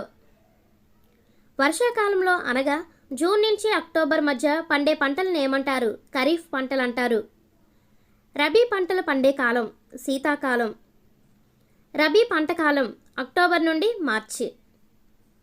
అరబిక్ భాషలో రబీ అంటే అర్థం చలికాలం. క్రింది వాటిలో రబీ పంటలు బార్లీ, జీలకర్ర, ధనియాలు, ఆవాలు, శనగలు. ఇది ఎలా గుర్తుపెట్టుకుంటారంటే అవధాని శనగలు తిన్నాక బార్లీలో జీలకర్ర కలుపుకొని చలికాలంలో కూడా తాగుతున్నాడు. అవధాని అంటే అవ, దాని. అవ అంటే ఆవాలు, ధని అంటే ధనియాలు, శనగలు అంటే యాజ్ ఇట్ ఈజ్. తిన్నాక బార్లీలో జీలకర్ర కలుపుకుంటున్నాడంట. బార్లీ అంటే యాజ్ ఇట్ ఈజ్, జీలకర్ర అంటే యాజ్ ఇట్ ఈజ్. చలికాలంలో అంటే రబీ పంటలు చలికాలంలోనే పండుతాయి. సో అందుకని చలికాలంలో కూడా ఈ జీలకర్ర కలుపుకొని తాగుతున్నాడు. అంటే చలికాలంలో ఎక్కువ వాటర్ తాగడానికి ఇష్టపడడం కదా, కానీ అవధాని మాత్రం శనగలు తిన్నాక బార్లీలో జీలకర్ర కలుపుకొని చలికాలంలో కూడా తాగుతున్నాడు. ఖరీఫ్ పంటలకి కోడ్ పెట్టలేదు ఫ్రెండ్స్, దీనికి పెట్టాను. 2 పెడితే కన్ఫ్యూజ్ అవుతారని ఒకదానికే పెట్టాను. శీతాకాలంలో అనగా అక్టోబర్ నుండి మార్చి నెల మధ్యలో పండే పంటలను ఏమంటారు? రబీ పంటలు అంటారు. క్రింది వాటిలో సరికానిది. కొన్ని మొక్కలు పుష్పించడం రాత్రికాలంపై ఆధారపడి ఉంటుంది. రాత్రికాలం నిడివి 12:30 గంటల కంటే ఎక్కువగా ఉంటే కొన్ని మొక్కలు బాగా పుష్పిస్తాయి. కొన్ని మొక్కలు రాత్రికాలంతో నిమిత్తం లేకుండా సంవత్సరం పొడవునా పుష్పిస్తాయి. ఇవన్నీ సరైనవే. రాత్రికాలం నిడివి 12:30 గంటల కంటే తక్కువగా ఉన్నప్పుడు అధికంగా పుష్పించే మొక్కలకు ఉదాహరణ గోధుమ. రాత్రికాలంతో నిమిత్తం లేకుండా సంవత్సరం పొడవునా పుష్పించే మొక్కలకు ఉదాహరణ సోయా చిక్కుడు. స్వల్ప రాత్రికాల పంటలు గోధుమ. దీర్ఘ రాత్రికాల పంటలు జొన్న, పత్తి. తటస్థ పంటలు సోయా చిక్కుడు. గోధుమ పంటను జూలైలో సాగు చేస్తే 7 నుంచి 9 ఆకులు గల మొక్కగా పెరగడానికి ఎంత సమయం పడుతుంది? 8 నుంచి 10 వారాలు. గింజలు బలంగా పెరగడానికి, అభివృద్ధి చెందడానికి సరైన సమయం ఫిబ్రవరి నెల. గోధుమ పంటను ఈ సీజన్లోనే సాగు చేస్తారు, రబీ సీజన్లో. రబీ, ఖరీఫ్ 2 సీజన్లలో సాగు చేసే పంట వరి. చూడండి, రబీలో రా ఉంది, ఖరీఫ్లో రా ఉంది. సో ఇక్కడ జవాబులో కూడా వరి రా ఉంది. సో అలా గుర్తుపెట్టుకోండి. విశ్వధాన్యపు పంట లేదా గ్లోబల్ గ్రెయిన్ అని ఏ పంటను అంటారు? వరిని. ఎందుకంటే ఇది ప్రపంచవ్యాప్తంగా చాలా దేశాల్లో ఆహారంగా తీసుకుంటారు. మిసోలిథిక్ యుగం క్రీస్తుపూర్వం 9000 నుంచి 8000, హరప్పా నాగరికత క్రీస్తుపూర్వం 2300 కాలంలోనే సాగు చేసినట్లు ఆధారాలు ఉన్న పంట వరి. రైతు పంటను సాగు చేసే ముందు ఈ అంశాలను దృష్టిలో ఉంచుకొని ప్రణాళిక తయారు చేసుకుంటాడు. నేల స్వభావం, తేమ, వర్షపాతం, ఉష్ణోగ్రత. ఈ అంశాలను దృష్టిలో ఉంచుకొని ఒక ప్రణాళిక తయారు చేసుకుంటాడు. రైతులు వ్యవసాయ పనులు ప్రారంభించే నెలలు మే, జూన్. వ్యవసాయ పనులు ప్రారంభించేటప్పుడు జరుపుకునే పండుగ ఏరువాక. కలుపు మొక్కలను తొలగించడానికి ఉపయోగించే పనిముట్లు నాగలి, ఇనుప గొర్రు, మడ్ల గొర్రు. నాగలితో నేలను దున్నినప్పుడు ఏ ఆకారంలో సాళ్ళు లేదా గట్లు ఏర్పడతాయి? వి ఆకారంలో సాళ్ళు లేదా గట్లు ఏర్పడతాయి. బంగారు తీగను హైబ్రిడ్ రకము ఈ పంటకు చెందినది? వరి. ఈ బిట్ కూడా 2018 టెట్లో అడిగారు ఫ్రెండ్స్, చాలా ఇంపార్టెంట్. వరికి ఒరైజా అనే పేరు పెట్టిన శాస్త్రవేత్త లిన్నేయస్. ఆసియా ఒరైజా సటైవా, ఆఫ్రికా ఒరైజా గ్లబెర్రిమా, అమెరికా ఒరైజా గ్లూమపాట్యులా అనే వరి రకాలను పండిస్తున్నారు. ఒక్కోసారి ఎగ్జామ్లో ఆఫ్రికా ఖండము ఏ వరి రకాన్ని పండిస్తున్నారు అని క్వశ్చన్ అడగొచ్చు. ఈ మూడింటిని గుర్తుపెట్టుకోవడం కొంచెం కష్టంగానే ఉంటుంది. సో అందుకని చిన్న కోడ్ చెప్తాను చూడండి ఫ్రెండ్స్. మూడిట్లోని ఒరైజా అనేది సేమ్గానే ఉంది. పక్కనున్న పదాలకి కోడ్ చూద్దాం. ఆసియాలోని సావుంది, సటైవాలో కూడా సావుంది. ఆఫ్రికా గ్లబెర్రిమా, ఆపే గోబ్ గియ్యం అనిపోద్ది. ఆపి అంటే ఆఫ్రికా, గోబ్ అంటే గ్లబెర్రిమా. అమెరికా గ్లూమేపాట్యులా, అమ్మే గుమ్మేపాటిది, అమ్మే అంటే ఇక్కడ అమెరికా, గుమ్మేపాటిది అంటే గ్లూమేపాట్యులా. లేదా అమెరికాలోని అమే, గ్లూమేపాటిలో గుమే, అదేనా గుర్తుపెట్టుకోండి. నెల్లూరు ప్రాంతంలో పండించే పేరెన్నికగన్న సాంప్రదాయ వరి వంగడం మొలగొలుకులు. కర్నూలు జిల్లాలో పండే వరి వంగడం సోనా. సోనా అంటే బంగారం, బంగారాన్ని కన్నవేయటానికి చూస్తున్నారు, బంగారాన్ని కన్నవేయటానికి సోనా. కన్నం అంటే కర్నూలు. మన సాంప్రదాయ వరి రకాలు అమృతసారి, కొట్లేటి కుసుమ, బంగారు తీగ, పొట్టి బాసంగి. ఇది ఎలా గుర్తుపెట్టుకుంటారంటే, వరి తోటలో అమృత ఇచ్చిన బంగారు బాస్కం కుసుమ కట్టుకుంది. వరి తోటలు అంటే వరి రకాలు, అమృత అంటే అమృతసారి, ఇచ్చిన బంగారు బాస్కం అంటే బంగారు తీగ, బాస్కం అంటే ఇక్కడ పొట్టి బాసంగి. ఎవరు కట్టుకున్నారు? కుసుమ కట్టుకుంది. సో కొట్లేటి కుసుమ. ఈ కోడ్ ఇంకో రకంగా మార్చి చెప్పాలంటే, వరి తోటలో దొరికిన బంగారు బాస్కాన్ని కుసుమ అమృతంగా చూసుకుంటుంది. వరి తోటలు అంటే వరి రకాలు, దొరికిన బంగారు బాస్కాన్ని అంటే బంగారు తీగ, బాస్కం అంటే పొట్టి బాసంగి, కుసుమ అమృతంగా చూసుకుంటుంది. బంగారం కాబట్టి అమృతంగానే చూసుకుంటారు జనాలు. కుసుమ అంటే ఇక్కడ కొట్లేటి కుసుమ, అమృతంగా అంటే అమృతసారి. అలా గుర్తుపెట్టుకోండి ఫ్రెండ్స్. విత్తనాలను నేలపై వెదజల్లే పద్ధతి బ్రాడ్కాస్టింగ్. విత్తనాలను నేలలో విత్తనానికి ఉపయోగించే పనిముట్టు విత్తనం గొర్రు. విత్తనం గొర్రు పైభాగము ఏ ఆకారంలో ఉంటుంది? గరాటు ఆకారంలో ఉంటుంది. ఎస్ఆర్ఐని విస్తరించగా సిస్టమ్ ఆఫ్ రైస్ ఇంటెన్సిఫికేషన్. శిలీంధ్ర వ్యాధులకు గురయ్యే పంటలు వరి, చెరకు, గోధుమ. ఆకుల మీద పొడితో కూడిన గుండ్రటి మచ్చలు ఈ వ్యాధి లక్షణం టిక్కా తెగులు. ఈ క్రింది వాటిలో టిక్కా తెగులు, వేరుశనగకు వచ్చే తెగులనే టిక్కా తెగులు అంటారు. నిమ్మ చెట్టు కాయలు, ఆకులపై కనిపించే గోధుమ వర్ణపు మచ్చలకు కారణం బ్యాక్టీరియా. ఆకులపై సన్నటి రంధ్రాలు ఉండడం, అంచులు కొరికినట్లుండడం వీటి వలన జరుగుతుంది. కీటకాలు, గొంగళి పురుగుల వల్ల. వీటి వలన ఆకులు రంగును కోల్పోవడం జరుగుతుంది. వైరస్, బ్యాక్టీరియాల వల్ల. మొక్కలకు హాని కలుగజేసే కీటకాలను తినేవి కందిరీగలు, ఆడనల్లులు. దక్కన్ జాతి రెక్కలు లేని ఆకుమిడత ఏ కాలంలో కనిపిస్తుంది? ఖరీఫ్ కాలంలో కనిపిస్తుంది. 1960 సంవత్సరంలో కీటక నాశనం వల్ల కలిగే దుష్ఫలితాలపై సైలెంట్ స్ప్రింగ్ అనే పుస్తకాన్ని రచించిన రచయిత్రి రేచల్ కార్సన్. ఇది ఎలా గుర్తుపెట్టుకుంటారంటే, రేచల్ అనే అమ్మాయి సైలెంట్గా స్ప్రింగ్ తిప్పుతుంది. రేచల్ అనే అమ్మాయి అంటే రేచల్ కార్సన్ అనే రచయిత్రి, సైలెంట్గా స్ప్రింగ్ తిప్పుతుంది అంటే సైలెంట్ స్ప్రింగ్ అనే పుస్తకం. ఒక్కోసారి ఎగ్జామ్లో రేచల్ కార్సన్ రచించిన పుస్తకం పేరు అని అడుగుతారు, సైలెంట్ స్ప్రింగ్. ఎరువుల ద్వారా మొక్కలకు అందే అతి ముఖ్యమైన మూలకాలు నైట్రోజన్, భాస్వరం, పొటాషియం. ఎరువులు ఎన్ని రకాలు? 2. సహజ ఎరువులు, కృత్రిమ ఎరువులు. పోషక పదార్థాలతో కూడిన సహజ ఎరువులుగా మార్చే బ్యాక్టీరియాలు అజిటోబాక్టర్, నైట్రోబాక్టర్. ప్రాచీన వ్యవసాయ పద్ధతుల్లో రైతులు తమ పంట పొలాలకు ఈ సాధనాల ద్వారా నీటిపారుదల సౌకర్యం కలిగించేవారు. ఏతం, మోటబావి, గొలుసు చక్రం. నీరు తక్కువగా లభించే ప్రదేశాలలో ఈ పద్ధతి ఉపయోగిస్తారు. స్ప్రింక్లర్ నీటిపారుదల, బిందు సేద్యం లేదా డ్రిప్ ఇరిగేషన్. స్ప్రింక్లర్ ఏ సూత్రంపై పనిచేస్తుంది? నీటి పీడనం. అమెరికా నుండి గోధుమలతో పాటు మన దేశానికి దిగుమతి చేయబడిన కలుపు మొక్క పార్థేనియం లేదా వయారిబామ.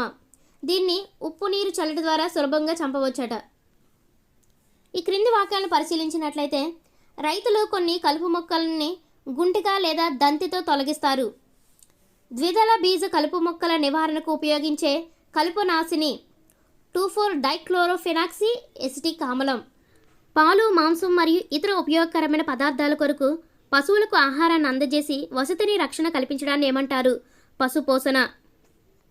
జంతువుల పేర్లు మచ్చిక చేసుకున్న కాలం.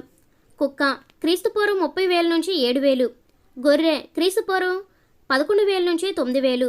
పంది క్రీస్తుపూర్వం 900. మేక క్రీస్తుపూర్వం 8,000. ఎద్దులకు దున్నపోతులకు వచ్చే వ్యాధి గాలికుంటు వ్యాధి. మేకలు, గొర్రెలు ఈ వ్యాధితో బాధపడుతుంటాయి. నట్టల వ్యాధి లేదా ఏలికపాముల వ్యాధి. రైతులు పశుగ్రాసంగా ఉపయోగించేవి వరిగడ్డి, జొన్న, సజ్జ చొప్ప, మొక్కజొన్న చొప్ప. క్రింది వాక్యాలను పరిశీలించినట్లయితే దేశీయ జాతులు 2 నుంచి 5 లీటర్ల పాలు ప్రతిరోజు ఇస్తాయి. ముర్రా జాతి పశువులు 8 లీటర్లు పైగా ప్రతిరోజు పాలనిస్తాయి. మన దేశంలో ఎక్కువ పాలనిచ్చేవి ఈ జాతికి చెందిన ఆవులు. హర్యానా, జాఫ్రాబాడీ, నాగపురి జాతికి చెందిన ఆవులు ఎక్కువ పాలనిచ్చే జాతులు. ఇంగ్లాండ్, డెన్మార్క్ దేశాలకు చెందిన విదేశీ జాతి ఆవులు వరుసగా ఇంగ్లాండ్ జెర్సీ, డెన్మార్క్ హాల్స్టీన్. జెర్సీ మీద ఈగ కూడా వాలనవ్వను. జెర్సీ మీద ఈగ అంటే జెర్సీ అంటే జెర్సీ, ఈగ అంటే ఇంగ్లాండ్. హాల్లో డాన్ ఉన్నాడు. హాల్లో అంటే హాల్స్టీన్, డాన్ అంటే డెన్మార్క్.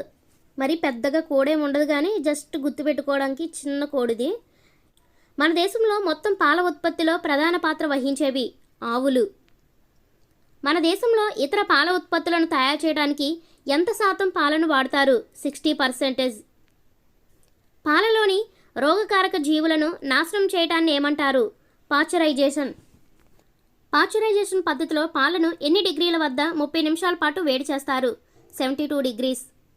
2011లో నిర్వహించిన సర్వేలోని సమాచారం ప్రకారం భారతదేశంలో అత్యధికంగా పాలను ఉత్పత్తి చేసే రాష్ట్రం ఉత్తరప్రదేశ్. మన రాష్ట్రంలో ప్రతిరోజు ఎన్ని లీటర్ల పాలు ఉత్పత్తి అవుతున్నాయి? 40 నుంచి 60 లక్షల లీటర్ల పాలు ఉత్పత్తి అవుతున్నాయి. సంవత్సరంలో మిగిలిన నెలల కంటే ఏ నెలల్లో పాలు ఉత్పత్తి అధికంగా ఉంటుంది? October, November. శ్వేత విప్లవ పితామహుడు జేకే కురియన్. శ్వేత కురులు అలా గుర్తుపెట్టుకోండి ఫ్రెండ్స్. శ్వేత అంటే ఇక్కడ శ్వేత విప్లవ, కురులు అంటే జేకే కురియన్. ఆవులు, గేదెల సంకర జాతిని ఉత్పత్తి చేయటంలో ఆధునిక పద్ధతులను ప్రతిపాదించిన శాస్త్రవేత్త జేకే కురియన్. పశువులు ఈనినప్పటి నుండి ఎన్ని గంటల వరకు ఇచ్చే పాలను జున్ను పాలు అంటారు? 72 గంటలు. పాల ఉత్పత్తిని పెంచడానికి డైరీ రైతులు పశువులకు ఇచ్చే ఇంజెక్షన్ ఈస్ట్రోజన్ హార్మోన్. పశువులు ఈనిన 72 గంటల తర్వాత అది ఇచ్చే పాలల్లో ఉండేవి కొలెస్ట్రాల్ లేకుండా తెల్లగా చిక్కగా ఉంటాయి. విటమిన్ ఏ, డిఇ ఉంటాయి. 80 నుంచి 90% నీరు ఉంటుంది. కంగాయం ఎద్దు నెలలో ఎన్ని ఆవులు గర్భం ధరించడానికి ఉపయోగపడుతుంది? 20 నుంచి 30 ఆవులు. ఏ ప్రాంతంలో దేశీయ పశుజాతి చిలకా గేదెలను పెంచుతారు? ఒడిశా ప్రాంతంలో. ఎద్దు మాంసంను బీఫ్ అంటారు. పంది మాంసంను పోర్క్ అంటారు. గొర్రెల మాంసంను మటన్ అంటారు. మేకలు, గొర్రెలు ఎక్కువగా పెంచే జిల్లాలు మహబూబ్ నగర్, నల్గొండ, వరంగల్, కర్నూలు.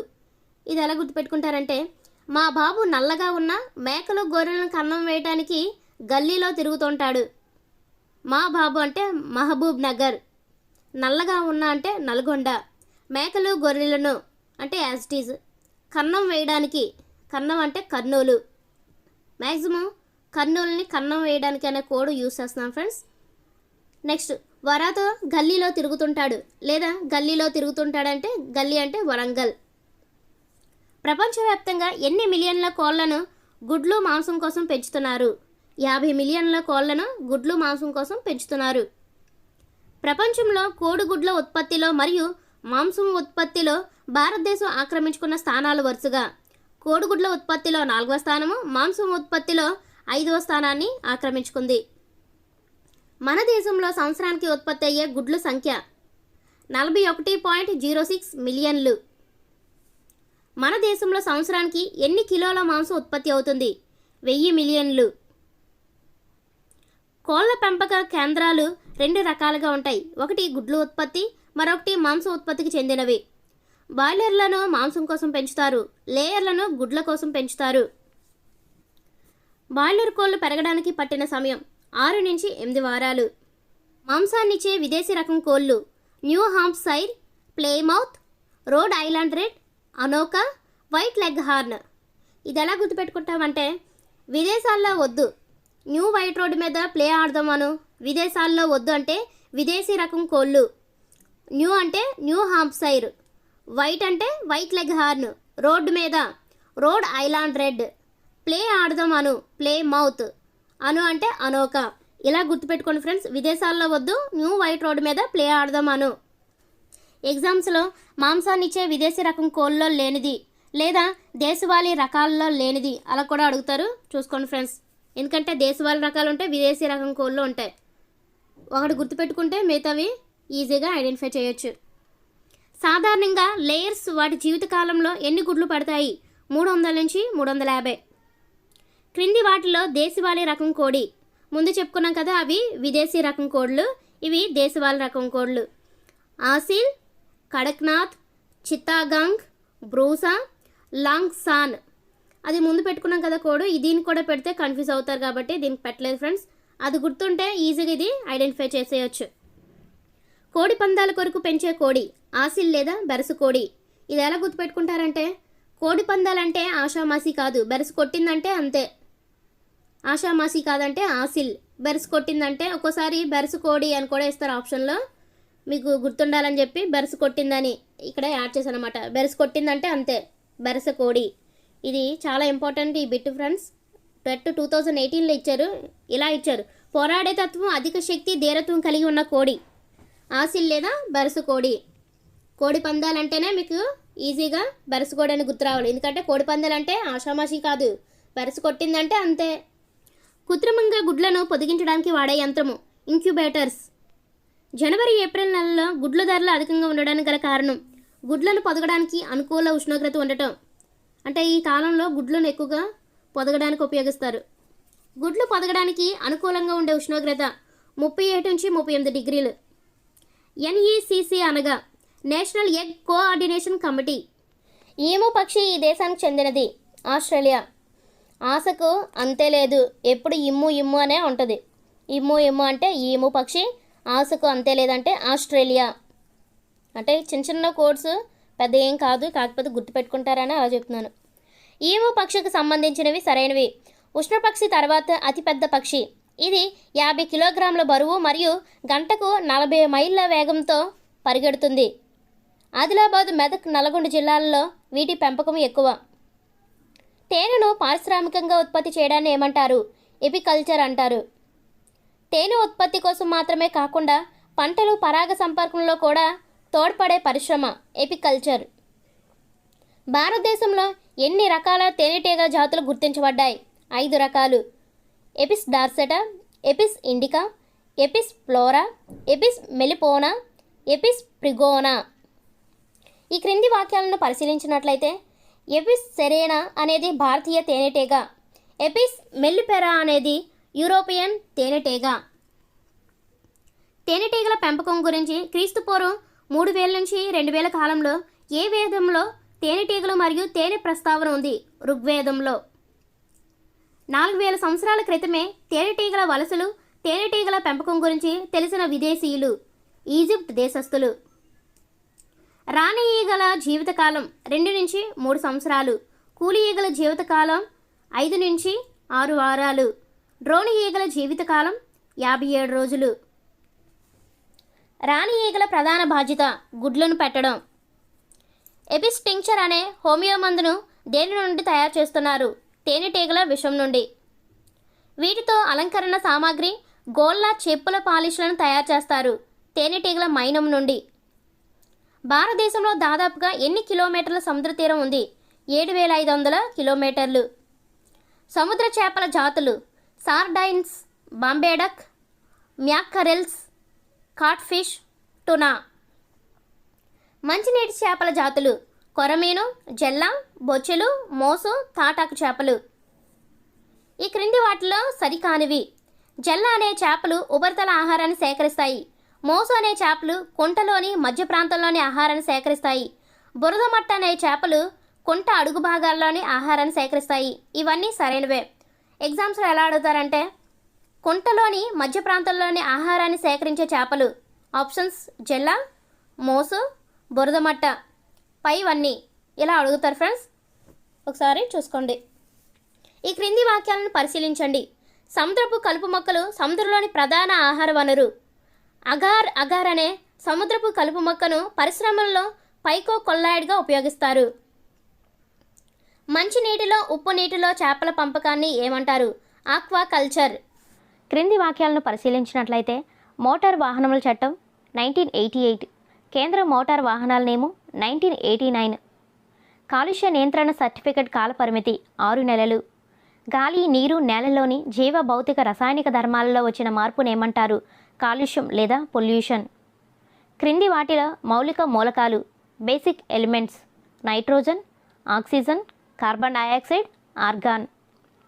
గాలిలో అతి ఎక్కువ శాతంలో ఉండే వాయువు నత్రజని. అంశము ఘనపరిమాణము nitrogen 78.084%, oxygen 20.947%, argon 0.934%, carbon dioxide 0.033%, నీటి ఆవిరి 1%. ఎగ్జామ్లో ఇండివిజువల్గా అడుగుతాడు. ఆక్సిజన్ ఘనపరిమాణ శాతం, నైట్రోజన్ ఘనపరిమాణ శాతం ఇలా అడుగుతారు ఫ్రెండ్స్. చూసుకోండి.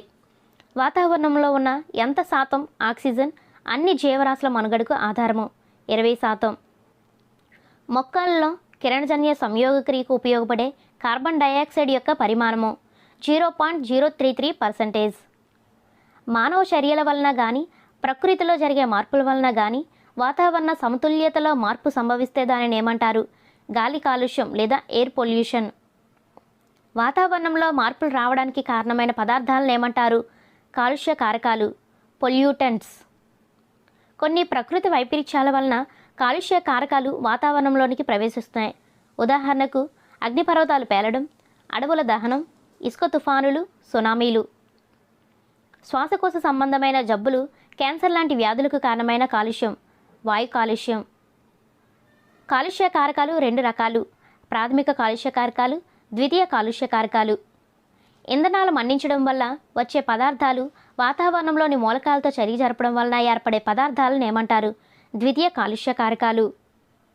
అడవుల దహనం వల్ల గాలిలో కలిసి కాలుష్య కారకంగా మారేవి కర్బన పదార్థాలు లేదా బూడిద.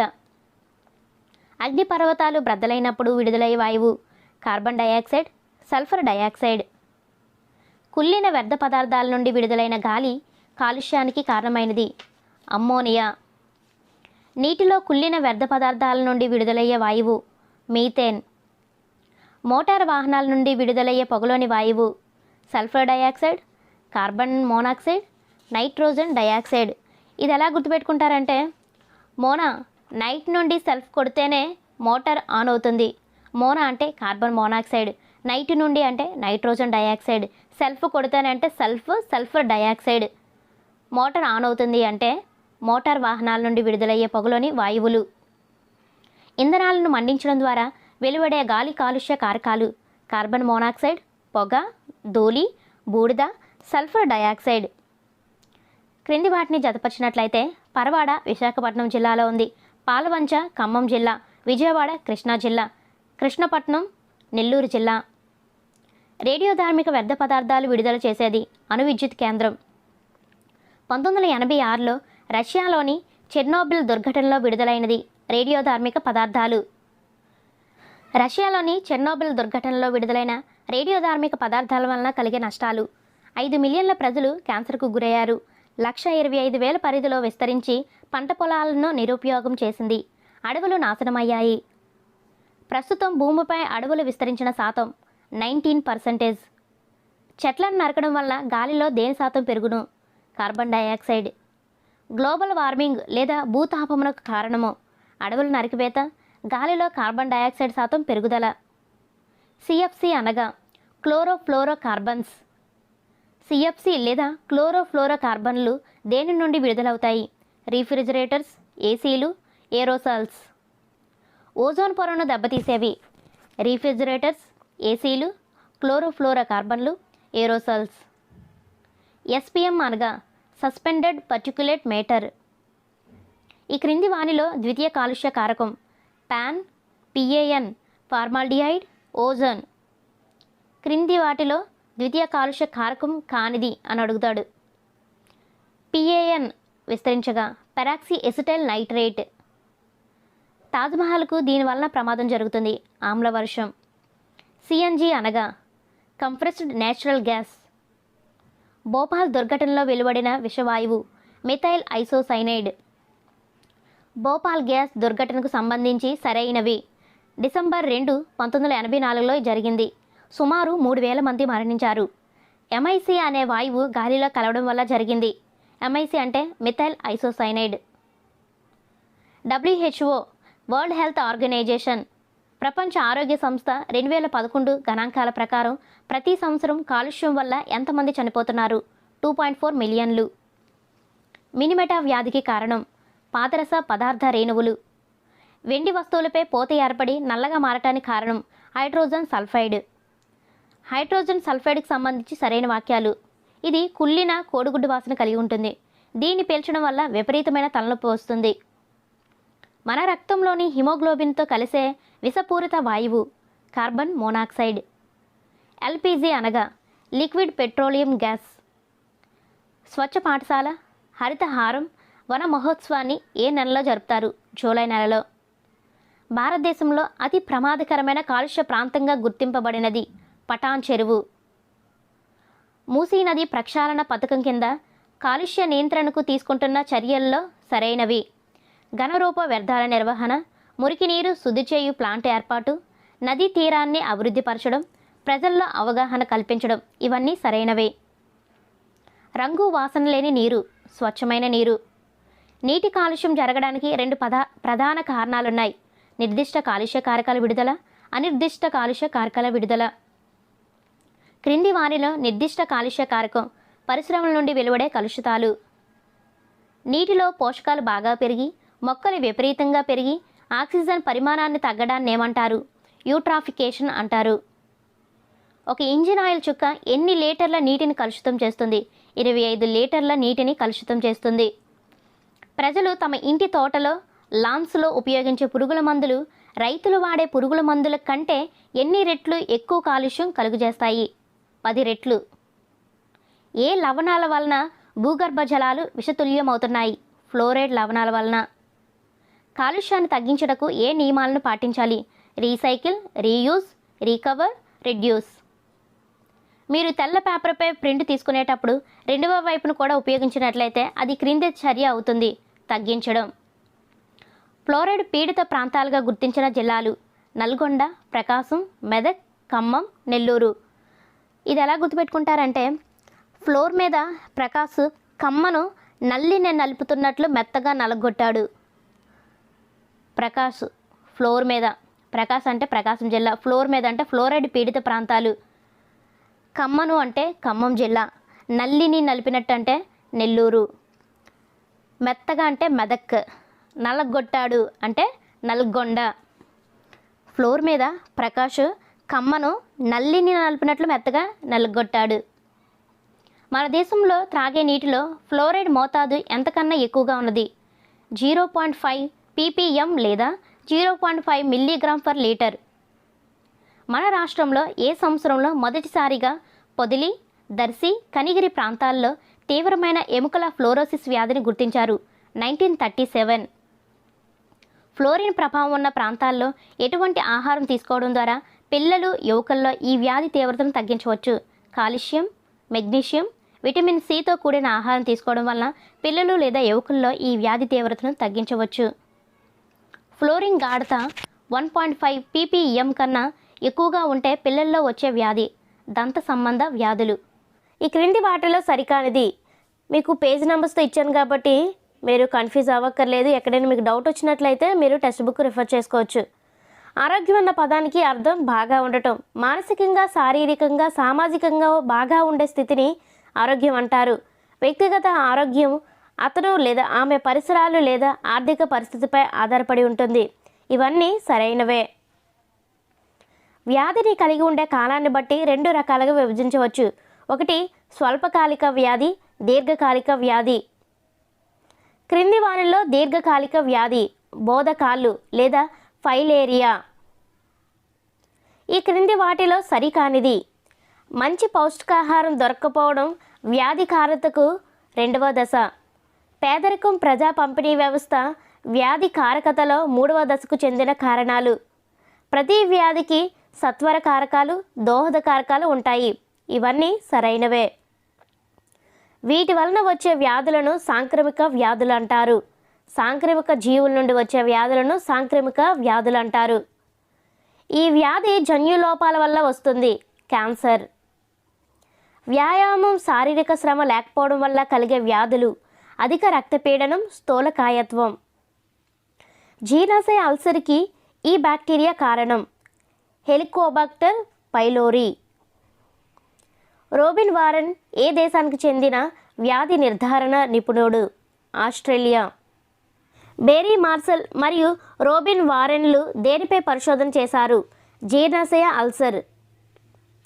మార్సల్ మరియు వారెన్కు శరీర ధర్మశాస్త్రం మరియు వైద్య విభాగంలో నోబెల్ బహుమతి వచ్చిన సంవత్సరం 2005. క్రింది వానిలో వైరస్ ద్వారా వ్యాప్తి చెందే వ్యాధులు: డెంగ్యూ, ఎయిడ్స్, జలుబు, ఇన్ఫ్లుయెంజా. బ్యాక్టీరియా వల్ల సోకే వ్యాధులు: టైఫాయిడ్, కలరా, క్షయ, ఆంథ్రాక్స్. ఈ క్రింది వానిలో ప్రోటోజోన్ల వల్ల కలిగే వ్యాధులు: మలేరియా, కాలా అజర్. హెలమంతిస్ జాతి క్రిములు కలిగించే వ్యాధులు: బోధకాలు లేదా పైలేరియాసిస్ లేదా ఎలిఫాంటియాసిస్ వ్యాధి. అతిదేయ కణాల లోపల జీవించేవి వైరస్లు, కానీ బ్యాక్టీరియాలు అరుదుగా మాత్రమే కణాల లోపల జీవిస్తాయి. పెన్సిలిన్ అనే యాంటీబయోటిక్ బ్యాక్టీరియాను ఈ విధంగా చంపుతుంది: కణకవచ నిర్మాణాన్ని అడ్డుకోవడం ద్వారా. వ్యాధిజనక జీవులు వ్యాధిగ్రస్తుడైన వ్యక్తి నుండి ఇతర వ్యక్తులకు వివిధ మార్గాల ద్వారా వ్యాప్తి చెందే వ్యాధులను ఏమంటారు? అంటువ్యాధులు, కమ్యూనికేబుల్ డిసీజెస్. గాలి ద్వారా వ్యాప్తి చెందే వ్యాధులు: జలుబు, న్యూమోనియా, క్షయ. నీటి ద్వారా వ్యాపించే వ్యాధులు: కలరా, రక్త విరేచనాలు. క్రింది వాటిలో లైంగిక వ్యాధులు: సిఫిలిస్, గనేరియా, ఎయిడ్స్. వ్యాధి జనకాలు వ్యాప్తి చెందే విధానం: నీటి ద్వారా, గాలి ద్వారా, స్పర్శ ద్వారా, వాహకాల ద్వారా ఈ వ్యాధి జనకాలు అనేవి వ్యాప్తి చెందుతాయి. ఆడదోమలు గుడ్లు పెట్టడానికి సేకరిస్తున్న ఆహారము: రక్తం. క్షయ వ్యాధిని కలుగుజేయనది బ్యాక్టీరియా. మెదడువాపు వ్యాధి కలుగుజేయనది వైరస్. వ్యాధిజనక జీవులు ఏ రకమైన అవయవాల్లోకి ప్రవేశిస్తాయో వాటి ఆధారంగా కనిపించే వ్యాధి లక్షణాలు: ఊపిరితిత్తులను ఆశ్రయిస్తే దగ్గు, శ్వాసకోశ సంబంధ వ్యాధులు అనేవి వస్తాయి. కాలేయాన్ని ఆశ్రయిస్తే కామెర్ల వ్యాధి లక్షణాలు కనబడతాయి. మెదడులో ప్రవేశించినట్లయితే తలనొప్పి, వాంతులు, స్పృహ కోల్పోవడం వంటి వ్యాధి లక్షణాలను చూస్తాం. సాంక్రమిక వ్యాధులను 2 విధాలుగా నయం చేయొచ్చు. ఒకటి, వ్యాధి తీవ్రతను లేదా కారకతను తగ్గించడం, వ్యాధి కారకాలను చంపడం. క్రింది వానిలో ప్రస్తుతం ప్రపంచంలో ఎక్కడా లేని వ్యాధి మశూచి. ఏ వ్యాధులను నివారించడానికి వ్యాక్సిన్స్ కనుగొన్నారు? డిప్తీరియా, ధనుర్వాతం, కోరింత దగ్గు, ఆటలమ్మ, పోలియో. మాతా శిశు ఆరోగ్య కార్యక్రమంలో భాగంగా వ్యాధి సంక్రమణ జరగకుండా పిల్లలకి ఏ దశ నుండి వ్యాధి నిరోధక వ్యాక్సిన్లను అందజేస్తారు? శైశవ దశ నుండి. కామెర్ల వ్యాధిని కలుగజేసే వైరస్ హెపటైటిస్. భారతదేశంలో 5 సంవత్సరాల లోపు వయసు గల పిల్లలు హెపటైటిస్ ఏకు వ్యాధి నిరోధకతను కలిగి ఉన్నారు. పిచ్చి కుక్క లేదా ఇతర వ్యాధిగ్రస్త జంతువులు కాటేసినప్పుడు ఈ వైరస్ వ్యాప్తి చెందుతుంది. Rabies virus. జీర్ణాశయ అల్సర్కి హెలికోబాక్టర్ పైలోరీ అనే బ్యాక్టీరియా కారణమని కనుగొన్న నిపుణులు రోబిన్. టోటల్గా 750+ బిట్స్ అయితే చూసారు కదా. నెక్స్ట్ వీడియోలో సోషల్ సంబంధించిన మొత్తం లెసన్స్ సంబంధించిన బిట్స్ అయితే చూద్దాము. అలాగే మన ఛానల్ని కూడా సపోర్ట్ చేయండి. మీ సపోర్ట్ ఉంటే మరెన్నో వీడియోస్ చేయడానికి నాకు కూడా ఇంట్రెస్ట్ ఉంది. సో ప్లీజ్ సపోర్ట్ చేయండి. ఈ వీడియోకి ఇంకా లైక్ చేయకపోతే ప్లీజ్ లైక్ చేసేయండి ఫ్రెండ్స్. మరెన్నో అప్డేట్స్ కోసం మన ఛానల్ చూస్తూ ఉండండి. Thank you for watching.